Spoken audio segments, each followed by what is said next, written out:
Che calcio? Che fa? Ma no. Con Gabriele Borzillo, Ciao buongiorno. Gabriele, ciao, è Fulvio Floridia. Ciao Fulvio. Ciao. Mi viene da ridere. Perché? Perché qua vicino c'è un amico di lunga data, poi negli ultimi anni ci siamo un po' persi di vista per vari motivi. Ed è una persona splendida, un grandissimo sportivo, una persona sulla cresta dell'onda per tanti altri motivi. Abbiamo l'onore e il piacere di avere. È un po' milanista questo. Cosa, eh? L'onore di avere Ivan Capelli. Eccolo qua. Buongiorno. Eccolo, allora mi fa un po' specie, dopo che abbiamo dei trascorsi di calcetto, di compagnia. No? Pensa che roba. Ma tu pensa che storia. Allora, Cosa? quest'uomo entra nelle case di mediamente 7 milioni di italiani commentando la Formula 1. No? Sì. E ce l'abbiamo qua, cioè non ci credo, c'è la voce. No, questa tu qui. ancora non. No, io non ho ancora ben definito. Allora, la cosa, a questo punto qua io devo dire quando l'ho conosciuto. L'ho conosciuto, scusa, qua adesso è arrivato il direttore, stiamo nel momento giusto, quindi Lapo De Carlo, abbiamo Ivan Capelli, ecco. Buongiorno, presentazione in diretta. Ecco, hai capito? Ecco. Va bene, allora l'ho conosciuto esattamente quando l'82, quando sei arrivato dove abitavi, eccetera, eccetera, perché si guardavano le gazzette, chiaramente la Bibbia quotidiana, e c'era questo ragazzo che vinceva nei kart.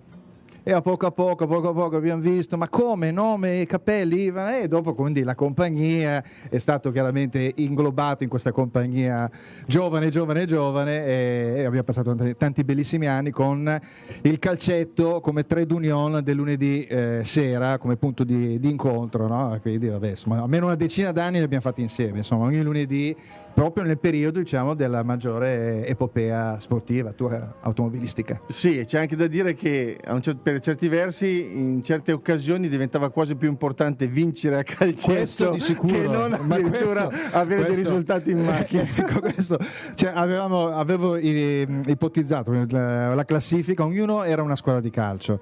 Alla fine il premio si chiamava Garrincia, Schiappe nei secoli, questo perché per dire l'aspetto lieve e simpatico un po' a me, la Central League, lui gioca con Lapo e altri personaggi del giornalismo sportivo milanese, la Charlton League, e quindi chiaramente c'era sempre ognuno voleva vincere, no? Quindi battaglie incredibili, però sempre molto corrette, devo dire la verità, no? E ogni anno, i primi anni li vinceva lui, perché lui un mancino molto fetente, ha un sinistro molto forte. Senti, no, intanto gli posso fare una domanda. Beh, ovvio, qua ce l'abbiamo a disposizione. Cominci dai kart. Sì, comincio dai kart a 14 anni, nel 1978. Il mio amore per l'automobilismo nasce qualche anno prima, perché mio padre faceva il cameraman, aveva fatto delle pubblicità per degli sponsor che c'erano in Formula 1, e io da ragazzino, appunto dodicenne, ho avuto la fortuna di andare al Paul Ricard durante le prove invernali che all'epoca si facevano appunto in Francia, e conoscere di persona Nelson Piquet che guidava per la Brabham, e poi c'era anche sponsor Parmalat, certo. E quindi faceva gli spot della Parmalat. Sì, beh, io partecipavo come comparsa. Però c'è un aneddoto, mi sembra. Detto questo, appunto, Nelson Piquet lo conosco, ovviamente per noi Nelson Piquet è brasiliano, così con questa verve, no, nel suo spirito, sapeva che avevo questa velleità, diciamo così, di cominciare con i go-kart, e la scintilla per l'amore per l'automobilismo nacque quando, appunto, durante queste prove invernali chiamò me e mio padre sul track, sul camion, sul bilico della Brabham, perché il team era quello della Brabham, sì, di Bernie Ecclestone, e mi disse: adesso ti faccio un regalo che vedrai che ti verrà utile. Io lo guardo mio padre mi fa senso per dire: stai buono e tranquillo. Scusa, tu facevi già i kart? No, non ancora. No. Stavo iniziando, diciamo, sì. E lui ha aperto un cassetto e mi ha tirato fuori una sua tuta ignifuga dell'epoca, bianca, con la scritta, bravo, e me l'ha regalata. Da immaginare, praticamente sono arrivato a casa e dormivo, era diventato il mio pigiama. La coperta di Linus. Assolutamente sì. Io dormivo con sulla tuta di Nelson Piquet. E poi l'hai avuto negli anni come avversario. E questa è una cosa incredibile. Però ti devo dire questo, negli anni successivi ci siamo incontrati varie volte e c'è sempre stato un certo feeling, certo, anche perché voleva sapere come stava andando la mia carriera e tutto. Quando sono arrivato in Formula 1 io pensavo di avere un amico, no? Quindi sono arrivato al primo briefing. Bello. Sai, Nelson, sono qui, come calcetto del lunedì. E lui mi ha guardato e ha detto: qui cosa? tu sei un mio avversario, adesso spostati, cioè nel senso stai al tuo posto. Hai capito? E non rompere. Pressione psicologica da praticare in gara questa. Sì, assolutamente, ero diventato un avversario, mi trattava da avversario, quindi non c'era nessun tipo di amicizia. Bene, poi dopo invece, dopo i card, poi non sappiamo il fatto del calcetto, ma anche perché poi lui ha avuto dei trascorsi di calcio vero e proprio delle giovanili della Pro Sesto, giusto? Sì, io ho iniziato prima nel Santo Domingo, che era una squadra. È giusto, se vuoi fare il curriculum devi fare il curriculum. Devo partire da lì perché sennò il punto si mette. Santo Domingo, che era una squadra che c'era lì in Viale Monza, zona Pastore Rovereto. Perché abitavate nel nord di Milano? Io abitavo proprio in Viale Monza, tanto per sono partito da lì e quindi Pro Sesto ci sta. certo. Poi sono passato alla Pro Sesto, dove ho fatto 2 anni veramente intensi. Siamo riusciti a vincere un campionato regionale con i giovanissimi, per cui stiamo andando anche abbastanza bene. E con me giocava Carrera, Massimo Carrera, che poi è arrivato dove è arrivato.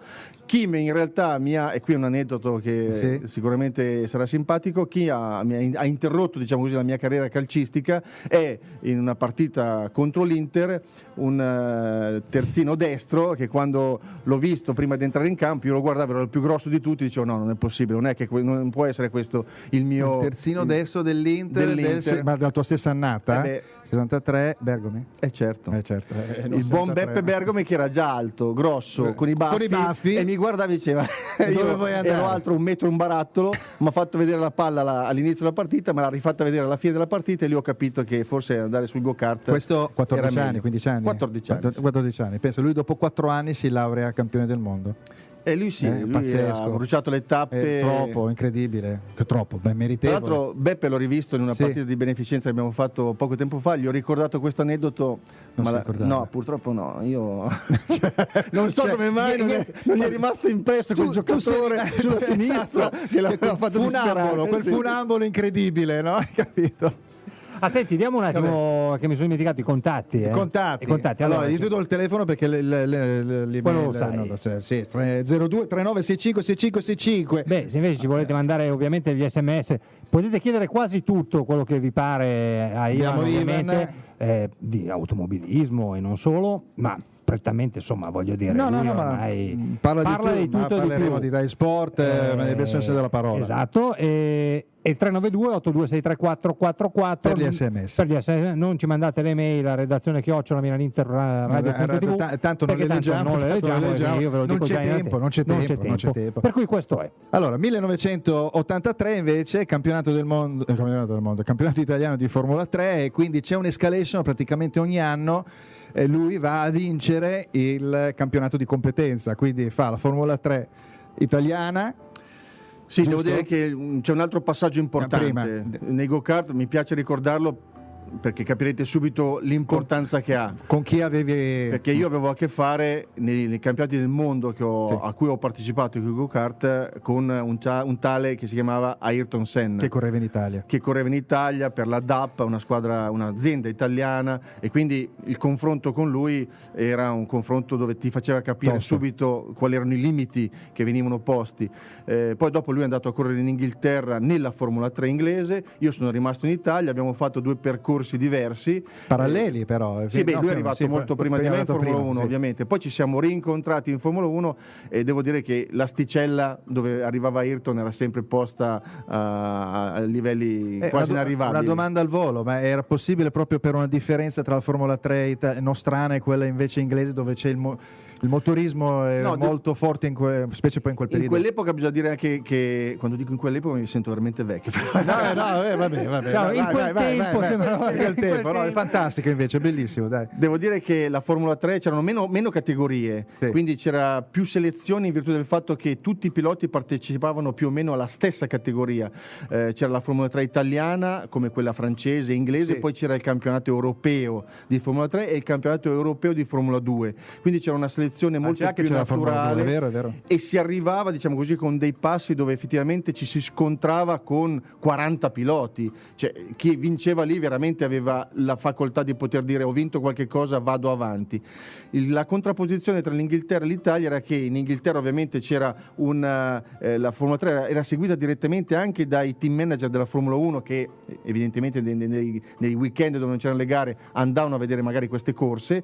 In Italia era più difficile, però c'era un nutrito diciamo così gruppo di piloti, anche perché avevamo i costruttori importanti, c'era l'Alfa Romeo che partecipava con i motori, avevamo un costruttore italiano, Dallara, che ha iniziato la sua storia in Formula 3. Dallara ha fatto tantissimo. E poi è arrivato in America, vincendo la Formula Indy più volte, quindi diciamo che in quel periodo c'era un fermento notevole anche in Italia dal punto di vista appunto dei costruttori. E dopo ti farò una domanda invece sulla la pattuglia italiana. Ma quello che io te la faccio proprio da ignorante crasso di quella che è la materia. Tanti dicono, vabbè, ma un pilota cosa vuoi che sia? Cioè, si mette in macchina e guida. Non è proprio così. È un argomento difficile questo, è difficile. No, non è così, è ovvio che nelle formule minori c'è una fatica diversa, però bisogna comunque sempre prepararsi dal punto di vista fisico per mantenere la concentrazione che è basilare. Quando si arriva poi a guidare la Formula 1, quella che guidavo io con ancora tutto manuale, quindi col volante senza il servosterzo, cambio ad H, la frizione, 220 litri di carburante nella schiena quando partivi per il Gran Premio, e dove non cambiavi gomme, non cambiavi nulla, cioè tu dovevi gestire tutta la macchina fino alla fine, quindi per i 300 km, lì c'era una differenza importante tra i primi giri dove giravi a 5 secondi dal limite per poi arrivare piano piano ad avere nell'ultima parte di gara la macchina leggera e quindi poter spingere al massimo. Per poter far questo, il primo che ha fatto un percorso studiato, preparato, nato da una sua situazione fisica esile nella Formula 3, che lo aveva portato anche nei go-kart, che lo aveva portato, diciamo così, a preoccuparsi di questa situazione, è stato proprio Ayrton Senna. È lui che ha dato questa impronta. Perché? Perché è arrivato in Formula 1 preparato e faceva vedere che, essendo fisicamente pronti, alla fine si faceva la differenza nella gara. Poi tutti ovviamente ci siamo adeguati a questa situazione, anche perché con l'aerodinamica diventavano sempre più importanti le forze laterali che andavi a subire. Specie nel collo, e soprattutto perché una gara di Formula 1 correre in macchina è complicato. Tu hai detto giustamente ci si siede e basta.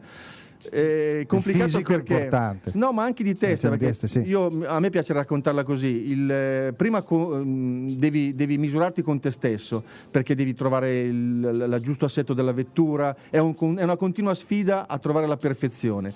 Poi fai il giro di qualifica, che noi chiamiamo in maniera anche molto forte il giro della morte, cioè dove metti dentro tutto in base ai tuoi dettami iniziali, che poi possono essere smentiti, no? Poi dopo è sempre una coperta corta, nel senso che la perfezione sulla macchina non ce l'hai mai, per cui ti devi adeguare a quelle che sono un po' anche la caratteristica della vettura e cercare di ovviare, che poi in realtà possono servire solo per la qualifica, e in corsa puoi abbandonare già perché la corsa è lunga e quindi devi... Quindi cosa succede? Alla qualifica devi scendere dalla macchina e sentire l'amaro dell'adrenalina sulla bocca, lì ti rendi conto che hai dato il massimo. Dopodiché, quando vai in gara, hai il confronto diretto con uomo contro uomo, con gli altri piloti, dove si entra in una strategia diversa, dove bisogna capire chi va forte in che punti, se puoi attaccare ti devi difendere, ma fin dalla partenza, prima dai primi metri, capisci subito se alla prima curva potrai essere tra quelli fortunati che passano senza problemi o rimani ingabbiato nel gruppo. E da lì inizia una battaglia vera dove devi mantenere quel ritmo di prima che dicevamo, ma devi iniziare una strategia totalmente differente, contro l'avversario per arrivare a sorpassarlo. Tutto questo si intreccia poi con la gestione del mezzo, quindi non è così. E quindi alla risposta a Gabriele, ma a tanti altre persone che riguardano a questa, certo la macchina, certo che se hai una macchina che è un siluro, è chiaro, tutti questi discorsi qua possono anche andare, però è appunto sull'equilibrio di quei 30 millesimi, no? Di piccole differenze che ci possono essere, mezzo secondo, neanche, che è già tanto, no? Un pilota che fa la differenza è quello che sistematicamente tutti i giri ti spacca il millesimo. millesimo. Cioè, Sì, in questi giorni c'era il Gran Premio del Bahrain, io ho visto in prova per esempio Sebastian Vettel girare 1.37, che sono 1 minuto 30 secondi, 7 decimi, e tutti i giri 37, 37, quindi 37, non sbaglia niente questo vuol dire trovare il giusto equilibrio, la perfezione, e ovviare man mano che c'è il degrado gomma, che però viene compensato dal consumo benzina, riuscire ad avere sempre lo stesso tipo di reazione sulla vettura. A completamento di tutto ciò, della questione diciamo fisica, io l'ho visto solo una volta in un Gran Premio a Budapest, metà gara poi si ruppe il cambio. Arrivò, allora era pieno di ammaccatura, aveva la mano che era scarnificata perché cambiando fisicamente, perché poi sono stato dentro a una foto, la posterò dentro con la mano e ho detto ma Iva, come si fa ad entrare qui dentro? Era una cosa pazzesca ad entrare per una persona anche un po' più alta, quindi veramente da claustrofobia, e poi veramente c'hai poco spazio, quindi lui era scarnificato e poi è rimasto mezz'ora, me lo ricorderò sempre, a idratarsi e a guardare con lo sguardo perso nel vuoto verso, poi c'era forse un video, mi ricordo, dove c'era Pippi Calzelunghe, cosa c'era un video? No, sì, perché non c'era ancora Peppa Pig. Peppa Pig. Perché non c'era ancora. In quel momento lì completamente proprio svuotato di energie, aveva fatto anche solo mezza gara. E adesso facciamo un salto velocissimo alla sua seconda gara del campionato del mondo, perché poi magari recuperiamo il resto. Alla seconda gara lui corre sulla Tyrrell, che era in coppia con Martin Brundle, no? E fa quarto posto in Australia dopo un ritiro della prima gara. Quarto posto in Australia, io mi ricordo, ho detto ma è un fenomeno, non è possibile. E mi ricordo questo aneddoto con Rosberg verso la fine della gara, se vuoi raccontarlo tu. Sì, c'era stato un antefatto, a dire la verità, perché Keke Rosberg, non Nico, quindi il papà di Nico, a Brands Hatch, dove ho fatto il mio debutto sulla Tyrrell, sì, c'è stato un disguido, diciamo così, in qualifica, dove io, ovviamente debuttante, cercavo di trarre il meglio di quello che potevo da una vettura che non avevo mai visto la pista, mai provato la macchina, mai provato le gomme da qualifica della Formula 1, quindi mi stavo inventando qualsiasi tutto di fatto. Lui in qualifica mi ha trovato in una curva mentre io stavo rallentando, lui stava partendo per il giro, e lì l'ho disturbato, lui si è arrabbiato parecchio di questa cosa, e oltre a mandarmi a quel paese con i classici gesti che si fanno tra automobilisti, molto di più, si è messo davanti, mi ha frenato praticamente in bocca, sì, proprio per farvi vedere, e io l'ho tamponato. A quel punto io sono arrivato ai box e Ken Tyrrell, che è la proprietaria della squadra, quindi questo era l'antefatto della tua uscita, sì. Ma pensa a te. Quindi io cosa è successo? Sono arrivato ai box, Ken Tyrrell mi guarda e mi dice ma cosa è successo là davanti? Faccio guardi, e gli ho spiegato quello che era accaduto. Allora Ken Tyrrell mi prende e mi dice adesso andiamo a parlare con Keke, e gli faccio no guardi, ma non è necessario, io ho capito, no adesso andiamo a parlare con Keke. Quindi siamo andati nel suo box, siamo entrati dentro, e Ken Tyrrell, che mi aveva già fatto, diciamo così, la ramanzina prima in un'altra occasione, mi ha difeso nei confronti di Keke Rosberg dicendo no, tu sei un pilota esperto, sei un pilota che devi insegnare a questi piloti come comportarsi, quello che hai fatto è sbagliato. E lì nacque una discussione, ovviamente in inglese, dove io cercavo di percepire quello che qualche cosa, a quel paese l'avevo capito. Sì. Detto questo, cosa succede? In Australia, la seconda gara, mi si rompe il sedile in carbonio. Mamma mia. Per cui io durante la gara ho il sedile che flette e incomincio ad avere dei problemi alla schiena. Una vescica, si crea una vescica, un attrito. Degli spasmi muscolari alla zona lombare che poi mi sono portato dietro per tutta la carriera. Cioè, te lo sei ricordato bene la seconda gara? Io la faccio breve, sì. Arrivo quarto, arrivo al parco chiuso, e Keke Rosberg vede che io non scendo dalla macchina. Lui aveva vinto il Gran Premio in Australia con la McLaren. Ah, l'aveva vinto lui? Sì, l'aveva vinto. Quindi viene lì, mi dice, mi guarda e dice, e mi fa segno, vieni fuori, faccio segno. No, guarda, non ce la faccio, perché come cercavo di uscire avevo delle fitte di dolore alla schiena micidiali. Allora, assieme ad altri, lui dimentica per un attimo, diciamo così, la procedura per andare sul podio, chiama alcuni infermieri che erano lì presenti su quello che era il campo medico che c'era di servizio, e mi aiutano letteralmente a uscire dall'abitacolo, dove io poi, una volta fuori, sentendo male incredibile, riprendo la mia posizione che assumevo in vettura, perché non riuscivo proprio a stirarmi, no? E lì che tutto sommato ha dimostrato che quello che era stato superato, e poi da lì nacque anche una bella amicizia. No, ma ti disse, mi sembra di ricordare, dice, ti battè forse sul casco, ti piace la Formula 1? Aveva già la sigaretta in bocca, però. Perché chi è che scendeva dalla macchina, la prima cosa che faceva assieme come Alessandro Nannini era quello di mettersi subito una sigaretta in bocca. Perfetto. Giusto perché i piloti dovevano essere preparati. Sì, certo, tutta una cosa. Ayrton Senna che ha già aperto questa nuova cosa, hai capito? Assolutamente. Vabbè, però questo abbiamo fatto un passo veloce, però lui nel frattempo vince il campionato italiano di Formula 3, campionato europeo di Formula 3 nell'85, 84 e la gara di Monte Carlo. Con la gara di Monte Carlo, che vincere a Monte Carlo è sempre una cosa storica, no? Dal mondo, e quindi, anche perché poi lui quando uscivamo in compagnia ci raccontava le piste e lui faceva proprio questo gesto, no? Il motorista, l'uomo di motore che dice curva di qua, di là, di su, di giù, proprio entra nella mente il percorso e le scalate, i punti, tutto quello che hai a memoria, che penso che sia anche un piacere, come se quasi segnare un gol, no? Sia tutto a memoria, ovviamente nella pista si riescono a memorizzare anche le cose più dettagli, quasi dettagli, le cose che però minime. fa parte del ricordo, anche però il fa parte della preparazione, Sì.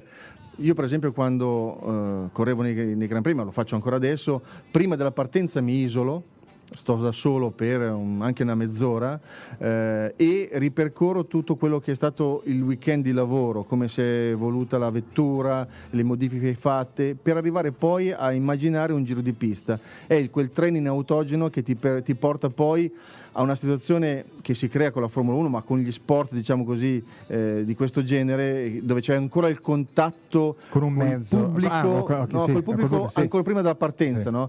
Perché tu esci dal camion pronto per andare sulla vettura, però in realtà trovi quello che vuole l'autografo, quello che vuole la foto, tu senti quello sulla griglia che ti vuole l'intervista, giustamente ci sono i giornalisti che fanno il loro lavoro, però proprio al momento in cui non sei in vettura è tutta una confusione che percepisci intorno a te. Quel training autogeno prima ti fa sì che quella parte per arrivare poi all'auto la scavalchi, viene praticamente fatta in automatico, come se tu proprio non la sentissi neanche, e quando poi torni nell'abitacolo a quel punto incominci, si completa e inizia la vera concentrazione. La concentrazione vera e propria, vedi? Vedi queste cose? Guarda, Senti, invece il discorso tecnico, quindi sapere traslato, c'è la pubblicità, giusto? Sì. Vabbè, ti faccio la domanda, poi rispondiamo quando rientriamo. Poter correre ai giorni nostri con questa tecnologia può portare chiaramente un maggior vantaggio per la tua concezione di guida dell'epoca, oppure è il fatto, diciamo, di essere un pilota chiamiamolo così di adesso, che è più concentrato su delle logiche elettroniche che magari all'epoca non c'erano, quindi bisogna essere più tagliati per aver fatto un certo tipo di percorso? Come ti caleresti, ecco, insomma? Ogni pilota è figlio della propria epoca, della propria vettura. Poi dopo, se vuoi, ti racconto un paio di aneddoti che sono legati sia a vetture storiche che ho guidato io, sia a domande che ho fatto ai ragazzi che guidano adesso, in particolare Vettel, perché siamo abbastanza amici, c'è una certa cordialità, e ho ricevuto una risposta da Vettel che mi ha fatto pensare. Bene. Pubblicità, Marco. Mortificatore, questa musica qua te la ricordi? Sì, come no. Come no? Allora, dai, velocissimamente abbiamo canto. No, intanto stiamo chiacchierando fuori onda anche con Ivan, no, che sta raccontando. Ma adesso deve dare la risposta. Guarda, prima di questo ci sono 2 sms. Uno, cose. Che cos'è la Formula 1 per Ivan Capelli, ieri e oggi ne stiamo parlando, e soprattutto il discorso riguardo ad Ayrton Senna, di cui ne parleremo un po' più avanti, quindi lo aspettiamo un attimo, quindi per ciò che l'ha colpito sia a livello di pilota come uomo. E poi c'è un saluto un po' sibillino, un saluto a Ivan da Luca Montanarini e Paolo Ligresti. Possibile? Possibile? Come no? Vabbè, certo. Può essere, come no? Assolutamente. Va bene, non vuol dire che la radio si sente in giro, va tutta anche in Europa, evidentemente, più o meno. Avete varcato i confini, ormai siete... Incredibile, io pensavo fosse solo Lombardia, però va bene. Allora, dovevo rispondere. La domanda era quella, diciamo, Ivan Capelli in una monoposto di oggi, le differenze che riscontrerebbe e se dovrebbe essere una situazione più difficile alla guida oppure no. Allora, io ho avuto la fortuna di guidare macchine storiche anche di livello, nel senso che io ho guidato la P3, che è la vettura con cui Enzo Ferrari per la prima volta, Alfa Romeo, sì. per cui per la prima volta Enzo Ferrari si è iscritto al mondiale come scuderia Ferrari. Quindi una macchina del 1934. Mamma mia. E quando mi ci sono seduto sopra mi sono dovuto inventare come guidarla, perché c'è questo volante grande quanto enorme, no? Esatto, con il serbatoio della benzina sotto il sedere, marce quante? 3 marce, si utilizzava la mano sinistra per mettere le marce, quindi cambi la situazione, le ruote soprattutto molto assettate, ruote che erano dure come sto tavolo e larghe 10 centimetri, e quando tu giravi il volante la macchina andava dritta, perché con un muso che era praticamente lungo 3 metri, no? E lì ho dovuto capire o inventarmi che quando arrivavo in curva dovevo letteralmente dare un colpo di sterzo violentissimo per poter farla scivolare al posteriore, quasi come un vagone, e poi portarla in sovrasterzo in mezzo alla curva. E lì mi sono detto: ma questi che partecipavano alla 1000 miglia sullo sterrato in mezzo alle piante facevano delle medie da 180, 190, dei manici 200 km/h, ma come cavolo facevano? Cioè questi sapevano di salire in macchina ma non di scendere dalla macchina, di essere sicuri di arrivare a casa. Per cui prima di me c'è stata tutta quest'epoca dove veramente si erano dei pionieri. Poi ho vissuto la mia Formula 1, dove è entrata preponderante l'aerodinamica, e quindi con l'aerodinamica la tecnologia, quello che ne consegue. E lì la domanda che ho fatto a Vettel in questi anni, perché io facendo il mio ruolo di commentatore televisivo per la Rai, più volte sono andato ad intervistarlo. Era una volta, gli ho detto: senti Sebastian, ma proprio perché si chiedeva questa Formula 1, ma sarà bella ancora o no? E gli ho detto a Sebastian: ma tu ti diverti a guidare questa Formula 1? Perché sai, io guidavo col cambio manuale, con il volante senza servosterzo, la frizione. Lui mi ha fatto fare tutta questa spiegazione e poi mi ha guardato e mi ha detto: ma io conosco questa Formula 1. Io l'ho guidata sempre così per cui a me piace questa, per forza. E da lì è data la risposta. Mi ha dato del vecchio, primo, perché ovviamente, e secondo, riparto da quello che vi ho detto, ognuno è figlio della propria epoca tecnica e quindi si adegua a guidare quel tipo di macchina. E quindi anche lì ci possono essere dei piloti che riescono ad esprimersi in un certo periodo, che magari se fossero arrivati o prima o dopo o avrebbero fatto di più o di meno. Io probabilmente su queste vetture avrei non pochi problemi a diventare multitasking come fanno oggi i piloti, cioè che guidano, sentono gente che gli parla nell'orecchio, appunto, e che devono girare il bottone e poi devi mettere a posto questo e poi quell'altro, dove veramente è tutto molto più complicato e meno istintivo. Ma è vero che mi ricordo che tu una volta ci dicesti che la forza centripeta, quella all'interno, vabbè, quella che portava il casco verso l'esterno e c'erano dei cordini per tenere la testa più di sicurezza, visto che magari era un circuito che faceva tutte curve a destra, per esempio. Il Gran Premio del Portogallo, all'Estoril, per esempio, dove io sono arrivato secondo, gli ultimi 15 giri io praticamente li ho fatti con l'ultimo curvone, con la testa che entravo appoggiato sul telaio a destra e finiva dall'altra parte a sinistra. In quel caso una volta di più chi aveva inserito, diciamo così, un attrezzo che poteva aiutarci a tenere la testa ferma è stato proprio Ayrton, che si era inventato di inserire un cordino che andava sotto l'ascella e che si attaccava al casco, quindi tutto sommato in curva non riusciva ad allungarsi. Però dovevi poi abituarti, perché all'interno con le cinture a 6 punti avere un qualche cosa che ti costringeva, per esempio, a me non mi è mai piaciuto. Io l'ho provato, ma non era una cosa. Però vedi anche qui il discorso, diciamo, quindi di potenziare anche la struttura del collo, riuscire quindi in qualche modo a sopperire agli spostamenti, e quindi la parte fisica del pilota c'è e come, insomma, no? Sì, allora il pilota lavora in una situazione anaerobica. Io mi sono stato fra i primi a farmi monitorare il cuore, la partenza, tanto per dirti alcuni valori: partenza, sforzo fisico 0 perché sei sotto il semaforo, fermo, frizione, metti la prima, aspetti il verde, battito cardiaco a 192 di frequenza. Cioè quando c'è il verde proprio è un picco. 192. Una volta partito proprio perché noi avevamo un volante particolarmente pesante, dovevamo fare uno sforzo notevole e soprattutto in curva eravamo quasi in apnea per riuscire a tenere. Fai conto che io avevo un volante da 25 cm di diametro e quindi è veramente una cosa piccolina. Lavoravi in apnea e quindi andavi ad avere una frequenza media da 170 a 174 di frequenza cardiaca e lavoravi sempre lì. Quindi lo sforzo, cioè che si sta parlando, dice fai uno sforzo anaerobico per 2 ore viaggiavi intorno ai 175 di media. sì, così.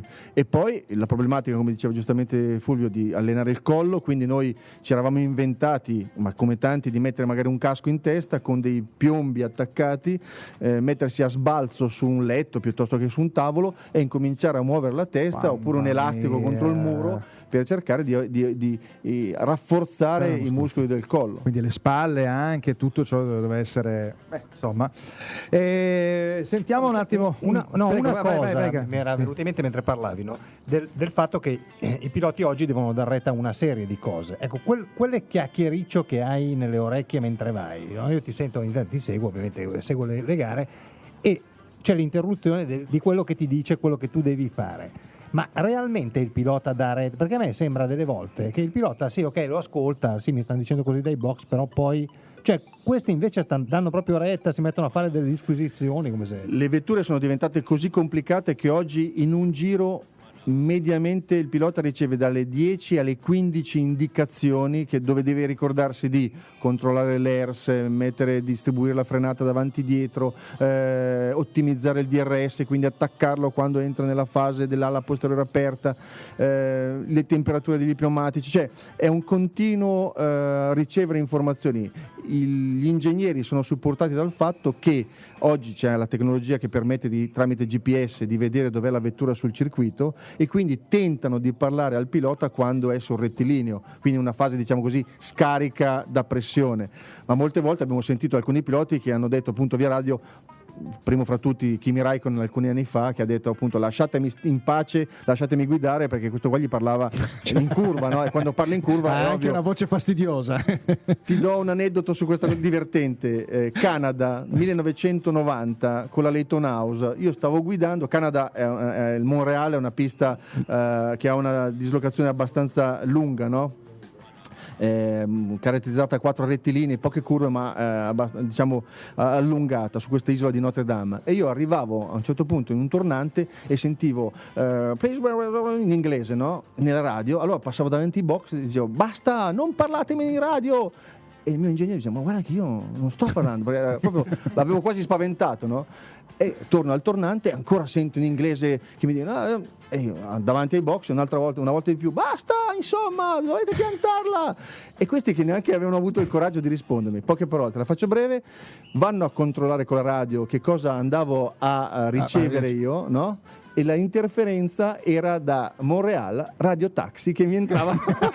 Non ci posso credere. Sì. C'era il concerto degli U2. Lo so, io in quella curva ricevevo le indicazioni di Radio Taxi che dava delle sigle e dicevi Montreal 14. Ma vabbè, ma forse c'è una chiamata? Giusto, c'è una chiamata?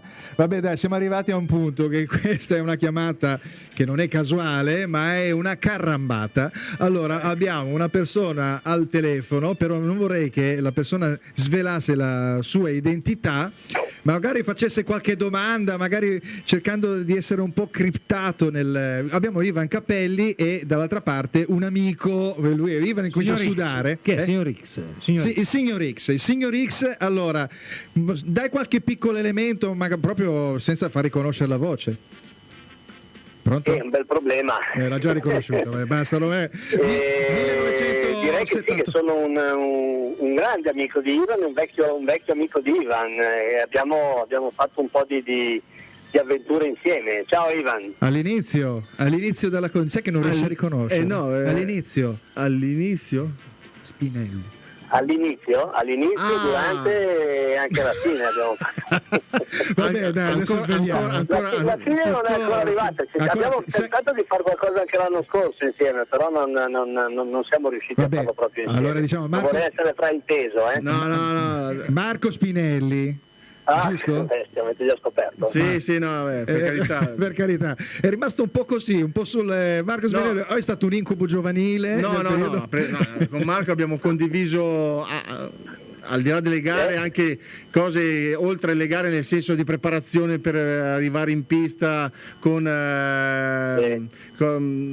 trasportando logistici, diciamo, logistiche, cose che oggi se raccontate oggi ci metterebbero subito in galera. Trasportando 300-400 litri di benzina avio piuttosto che motori in totale sicurezza. Sì, abbiamo fatto un viaggio, me lo ricordo perfettamente, da Milano a Magione, a Tuoro, dove avevamo circa appunto 200 litri di benzina avio dentro in macchina. Mia. Piccolo particolare nel transporter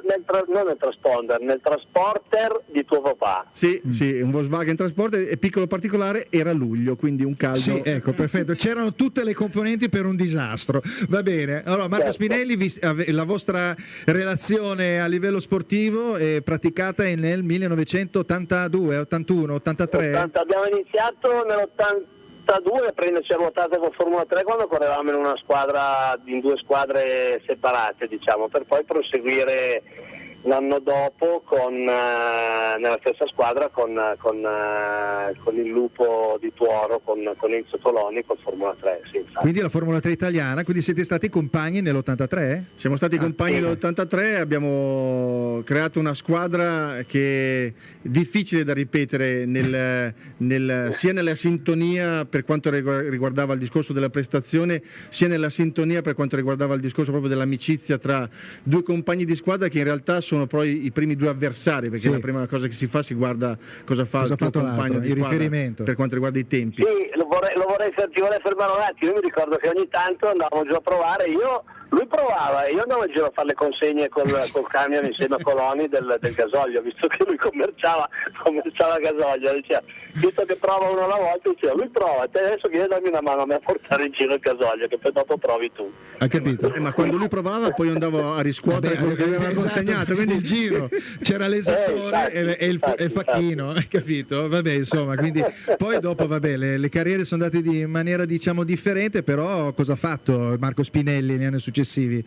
Sempre ha girato in altre categorie. Ho sempre corso in macchina in giro per l'Europa, diciamo che poi ci sono stati 3 o 4 anni in cui seguivo Ivan a casa come amico, perché ci si frequentava tutto quanto, ma in pista ci trovavamo in giro per l'Europa, Monte Carlo, Paul Ricard, tutto quanto, perché io facevo il campionato europeo Renault e quindi correvo il sabato pomeriggio e la domenica mattina concomitante con i Gran Premi, dove lui correva invece bello.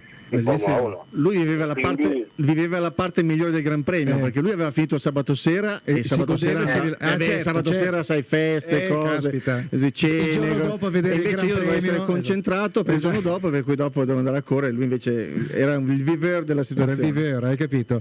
Era una roba un po' più leggera, era lui che aveva deciso di fare il professionista, quello che aveva il piede pesante, quindi io facevo del mio meglio in quello che riuscivo a fare io, lui faceva tutto il resto. E invece vi siete rivisti per il rally di Monza? Possibile?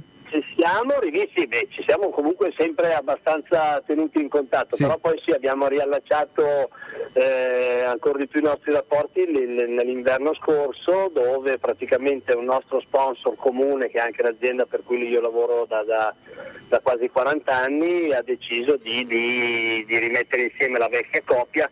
Purtroppo, essendo diventato una persona troppo importante, Ivan non si è potuto misurare ad armi pari, e lui gli hanno fatto fare l'apripista e io invece abbiamo corso con 2 Porsche Legend nel Rally di Monza. Quindi di che anno? Porsche di che 70 anni, 70, che belle, bellissime. Quindi 70-80 dei 911 SC. Bene, allora la carambata è riuscita perché Ivan è rimasto un attimo così, non ha individuato subito al primo momento, quindi ti ringrazio Marco, perché è stato molto gentile. Beh, vi verremo a vedere allora alla prossima performance al Rally di Monza. Sì, volevo dire sul Rally di Monza, sul Rally di Monza bisogna dire che Marco, non nell'ultima edizione ovviamente, ma alcuni anni fa ci siamo anche misurati proprio a livello di avversari, dove io guidavo una Subaru, lui guidava una Toyota, stiamo parlando di 10 anni fa fa più o meno, e Marco ha vinto il Rally di Monza più volte, proprio perché in questo tipo di vetture, per la carriera che ha fatto, è diventato, non dico uno specialista, però uno di quelli che porta al limite. Soprattutto era uno specialista delle Grand Prix. Infatti tu nell'ultimo rally lì, quando ho vinto davanti a Fisichella, hai fatto la prova speciale dietro a me e hai vinto tu la prova speciale. Tu aprivi le chicane e ci passavo dritto. Hai capito? Era stata molto, molto divertente. Hai visto com'è l'atmosfera degli amici a livello dei motori? Lo sfottò che esiste, ma bello pulito, bello tranquillo, poi amici di vecchia data. Direi che è uno sfottò, perché noi siamo della gente, delle persone non di altri tempi, ma comunque con qualche annetto sulle spalle. Mi sa che i ragazzi di adesso l'hanno persa un po' per strada questa... ma guarda, questo modo di essere. Ne stavamo parlando prima in senso generale della Formula 1, ma è una cosa che rivediamo anche nel calcio, no? Quindi andiamo a guardare i miti del passato e quanta fantasia, quanta bellezza in tutte queste cose. Adesso poi Ivan continua ad autoflagellarsi dicendo: sto invecchiando, sono vecchio. Però effettivamente è vero, esistono delle cose bellissime che rimangono. Il periodo storico di 20 anni fa, 25 anni fa, con grandissimi piloti e grandissime storie umane, giusto? Quindi, sì, direi che abbiamo la grande fortuna di esserci fatti un bagaglio di esperienze, di cose belle che ci portiamo dietro e che non vedo i ragazzi, cioè forse sicuramente i ragazzi di oggi ne avranno in maniera diversa, però non so, non riesco a può darsi che non si riesca a codificare il loro linguaggio, magari per qualcuno come me e altri che hanno un'età un po' più avanzata, però vabbè, insomma, cosa vuoi fare? D'altronde io vedo i miei figli, loro sono abituati a mandare gli SMS e i WhatsApp, il telefono non lo usano più per parlare, a me sembra una cosa demenziale, ma loro non parlano più al telefono, mandano solo è un'altra generazione, è un'altra generazione, è vero. Va bene, grazie Marco, è stato molto gentile a prestarti questo gioco bassissimo. Ciao a tutti. Ciao Ivan. Ciao Cucciolone. Il suo soprannome era Cucciolone. Attenzione, allora a questo punto aspetta Marco, aspetta un attimo. Allora io voglio sapere da dove deriva il nomignolo di Ivan Pispolino. Perché è un peperino, è un furbetto. Pispolino, così. Niente di più azzeccato. Il gruppo Coloni non era uno stupido, cioè era uno che Coloni, ti ho detto. I suoi appellativi li sceglieva nel modo giusto, quindi infatti si è visto come andava in macchina, quindi il nostro stemma aveva questa mano con diciamo così, che entrava in un'altra realtà ed era mano rampante in campo altrui. Mano rampante in campo altrui, però insomma è inquietante, dà l'idea dell'avvicinamento. Nightmare, a mano lunga, grazie. Va bene, grazie Marco, allora, simpaticissimo. Grazie a te. Grazie, buona giornata, ciao Marco. Ciao Marco, bellissimo. Un paio di cose, perché poi interessava la cosa di Senna, poi ne parleremo ovviamente, perché hai avuto la fortuna di conoscerlo, insomma, di vivere insieme a lui anche un bel periodo, direi. Due cose sono curioso di capire. Allora, quanto pelo sullo stomaco ha un pilota di Formula 1 che arriva a correre ai tuoi livelli? Perché lì, secondo me, c'è anche un po' di pazzia, tra virgolette, cioè un pelo sullo stomaco ne devi avere anche tanto, e i rapporti tra compagni di squadra. Questa è una cosa che tu hai sfiorato prima, no? Che è interessante da capire, cioè la seconda guida che deve fare la seconda alla prima è potentissima guida. Come domanda, è molto rischiosa. No, così in generale, non voglio. Allora, certo. Quello che viene definito il pelo sullo stomaco quando si va in macchina è una cosa che si costruisce, diciamo così, nel tempo, nel momento in cui per la prima volta si va in go-kart, si incomincia a girare, si capisce il rapporto tra cronometro e prestazione, evoluzione del proprio stile di guida, anche capacità capacità di imparare giro per giro, perché su qualsiasi macchina, io lo dico anche adesso, cioè quando mi presentano una macchina di una categoria nuova dove magari faccio i primi giri, mi dicono ma tanto tu hai tanta di quell'esperienza che subito farai i tempi. Non è vero, nel senso io devo imparare, perché ogni giro si impara qualche cosa, c'è una sfumatura che puoi cogliere e mettere nei tuoi file, diciamo così, archiviare, che hai costruito nella carriera. Quindi e la pazzia, diciamo così, del tempo veloce arriva conoscendo il proprio limite, riuscendo a fare un percorso dove si arriva veramente, come dicevo prima, a capire che quando scendi la macchina e c'hai il sapore dell'adrenalina sulle labbra, dicevo ragazzi, più di così io non potevo fare. Però poi c'è il compagno di squadra che ti smentisce, perché dice cavolo, io dico così, poi guardo il cronometro e dico porca vacca, questo qua ha fatto 2 decimi meglio di me, ma dove li ha trovati? Dove li ha presi? Però scusami, ti fermo un attimo, la differenza è che tra i due compagni è anche un discorso anche di leggere traiettorie, no? Non può essere che dopo alla fine in un computo totale di un giro c'è una scelta di una traiettoria rispetto a un altro, o è sempre lo stesso tragitto? No, più che traiettorie sono proprio il vestirsi l'automobile addosso, cioè le formule, non certo magari le GT che sono un pochino più complicate perché hanno nell'aerodinamica il punto debole e nel peso anche non riescono ad essere così reattive e a modificarsi così tanto, mentre invece la formula sia dal punto di vista aerodinamico sia dal punto di vista meccanico te la vesti addosso per quelle che sono le tue necessità di guida, quindi si può partire banalmente dal discorso che se uno vuole una vettura sottosterzante, cioè che va molto più dritta in curva rispetto a un altro invece che vuole una vettura molto precisa, molto rapida nell'inserimento, e lì te la puoi giocare. E tra compagni di squadra nasce questa differenza che alla fine si vede sul cronometro. Poi è ovvio che ci sono certi compagni di squadra dove entri in sintonia anche fuori dall'abitacolo, perché ti risulta essere una persona piacevole con cui puoi parlare, con cui puoi ridere, scherzare, come è successo con Marco Spinelli, come è successo con Gugelmin, dove io ho passato 5 anni con Maurizio, lui brasiliano, parlava italiano perché aveva vissuto in Italia, con la moglie Stella che lo seguiva, io sembravo loro figlio, per dire, quando andavamo in giro, perché tanto eravamo in 3 e quindi si girava il mondo in questo modo. Avevamo la fortuna anche di non essere così pressati come i piloti di oggi, quindi avevamo più tempo libero. Però con Maurizio era una sana competizione, dove alla fine se lui andava più forte io riconoscevo questo suo valore e viceversa.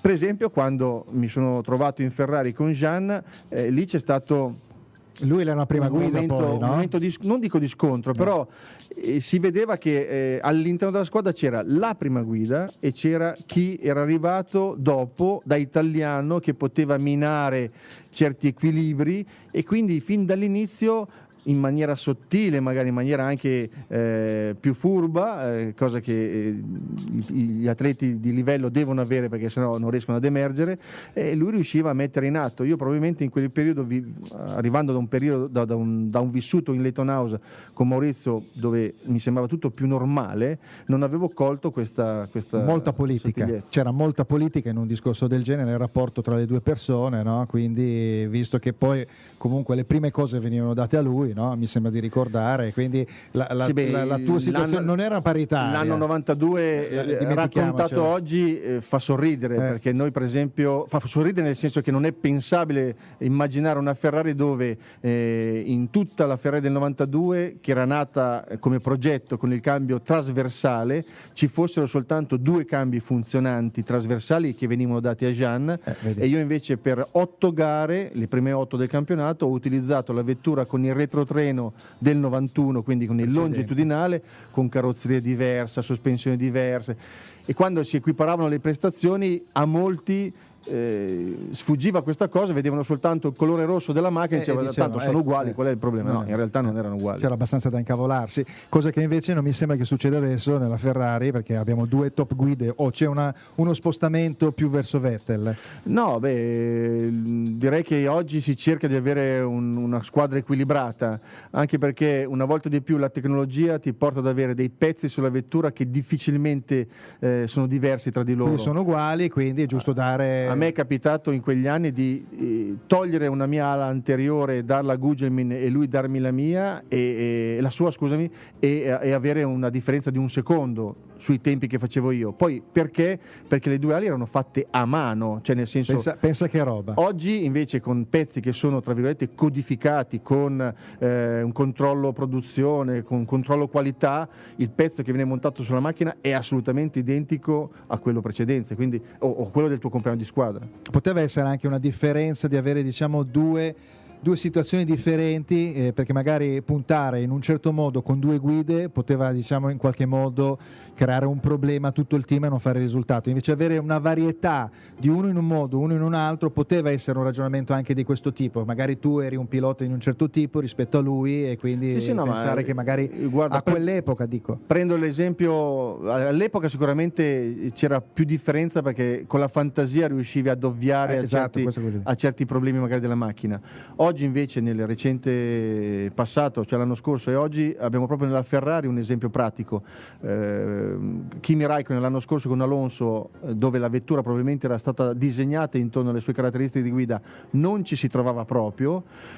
Passato un inverno dove hanno fatto una macchina diversa, dove c'è stato un progetto diverso, sia Sebastian Vettel che Kimi Raikkonen sono competitivi, quindi vuol dire che la macchina dà a tutte e due l'opportunità di esprimersi, mentre invece l'anno scorso era calibrata dall'altra parte. Siamo in pubblicità, Marco, a più tardi, continuiamo. A dopo. Ecco, rientrati la seconda ora. Alla seconda ora con Ivan Capelli, il mortificatore, controcalcio. Poi parleremo di calcio, non è che poi pensi di allontanarti parlando solo di automobilismo, ma figurati. Parliamo di un po' di tristezze. Di uno che tiene la mano così in area. Uno con la mano per me non tesa, è rigore. Per me non è rigore. No, giuro, adesso scherzosamente, per me non è rigore. Tutti dicono che è rigore, per me non è rigore. Per me è calcio di rigore. Comunque non importa, fa niente, ne parleremo dopo. Perché arriva uno, adesso ti dico, Hernanes che è da dietro, con Antonelli che è davanti, Hernanes li prende con la gamba, prende una palla che sta andando ai popolari, prende la mano che indubbiamente apertura dello spazio, tutto quello che vuoi, non è un tiro in porta, e poi non è un tiro in porta perché lui ha tirato in alto. Guarda, è una cosa, ha tirato in alto regolamento alla mano, ma non importa. No, lui è assolutamente involontario perché lui ce l'ha non dietro. Non importa, non c'entra, non c'è più. Allora, il regolamento del gioco del calcio non andiamo a nascondere le magagne. Non dice l'involontarietà non esiste. No, non c'è più. Non c'è più. Numero della regola 12. Sì, non c'è 12 più. Bis. Sì, quale regole fanno quando vogliono? No, però ma quelli che indossano la maglia rossonera hanno la regola 12 bis. Ivan ha messo d'accordo questa cosa qua, no? Hai capito? Vabbè, comunque parliamo di cose più interessanti. Ne parleremo dopo di calcio. Sentiamo il contributo, e questo è il contributo legato a un uomo che hai avuto l'occasione di conoscere, ed era il Drake. Non a tutti piace il suo temperamento. Ferrari, è l'accusa più frequente, è un dittatore. Che ne dice? Ma se dittatore è pretendere dagli altri l'impegno che io profondo nel mio lavoro, evidentemente hanno ragione. Una volta lei si liberò di un colpo dell'intero staff. Perché? Non c'era più possibilità di accordo. C'è qualche critica che ritiene giusta o qualche giudizio che la ferisce? Tutte le critiche sono produttive. Un giudizio negativo sulla mia sincerità mi offende. Io ho lavorato 4 anni per Enzo Ferrari. Tante volte è molto facile di lavorare per lui. Tante volte è molto dura. Questo è Niki Lauda. Perché lui c'era un personaggio molto grande e molto dura. Dipende dalla situazione come è andata. Lei si fa mai degli esami per conto suo, così? Tutte le volte che sono invitato ad esprimere un giudizio mi rifiuto. Io offro delle opinioni, mai dei giudizi, perché penso a quello che io ho fatto nella mia vita e soprattutto ritengo che per poter giudicare bisogna essersi trovati nelle condizioni nelle quali ha agito la persona che noi vorremmo punire o premiare. Quando è che scopre la vocazione e il talento del corridore? Ma io non ho scoperto niente, io ho cercato di diventare un grande corridore e non lo sono stato. Quali corse ha vinto? Diverse corse, ma io amo la macchina, io non la maltratto, io la rispetto. Chi è un pilota e chi è un campione? Ma il campione fortunatamente cambia tutte le domeniche, è quello che vince. Fantastico. Bellissimo, eh? È una cosa incredibile, il pilota è quello che ogni domenica, cioè che partecipa, ma dopo il campione è quello che va a vincere, ne cambia uno ogni volta. Tu hai conosciuto quest'uomo, io me lo ricordo, insomma, tu l'hai conosciuto. Sì, ho avuto il piacere di incontrare il commendatore Ferrari quando ho ricevuto il premio che veniva dato dalla stampa italiana, si chiamava Tartaruga d'Oro, questo premio in onore di Tazio Nuvolari, che ovviamente era il simbolo del pilota italiano, ed era un po', diciamo, la scusa per poter trovarsi a pranzo con il commendatore, con tutta la stampa italiana, con chi riceveva il premio, e avere questo scambio di battute con il commendatore. Io ovviamente all'epoca avevo 20 anni, sì, 20 anni, perché correvo in Formula 3, avevo vinto il campionato italiano, per questo motivo, anzi l'europeo, scusami, per questo motivo avevo ricevuto questo premio, e io sono stato in un angolino in questo tavolo imbandito ad ascoltare queste frecciate che partivano da una stampa italiana dove c'erano i senatori dell'automobilismo italiano, per quanto riguarda la stampa, che avevano un rapporto con Ferrari molto più diretto, no? E quindi domandavano delle cose anche scomode, e Ferrari che, come abbiamo sentito prima, come fosse un libro aperto dove si riesce a percepire la virgola, il punto e virgola, l'esclamazione, qualsiasi, diciamo così, sottigliezza, era appunto una risposta da libro stampato senza nessuna esitazione. E in quel momento, in quella pranzo, ricevetti il premio, e la cosa che mi stupì è che a un certo punto Ferrari mi prende in disparte e mi dice: ma lei Capelli che intenzione ha? Cosa fa? E io dico: guardi, io dovrei correre in Europa con la Formula 3000, però sa, il budget è quello che è, probabilmente non riusciamo a mettere insieme tutti i soldi, e quindi mi sto anche guardando all'America per andare in Formula Indy, perché in quel periodo c'era già stato Teo Fabi, un altro pilota italiano che è andato in America, aveva vinto con la Marce, e quindi sa, di là purtroppo io devo far conto anche di quello che sono i soldi, nel senso è difficile trovare i soldi specialmente per la mia famiglia, che non è certo. Non eravamo ricchi in quel senso.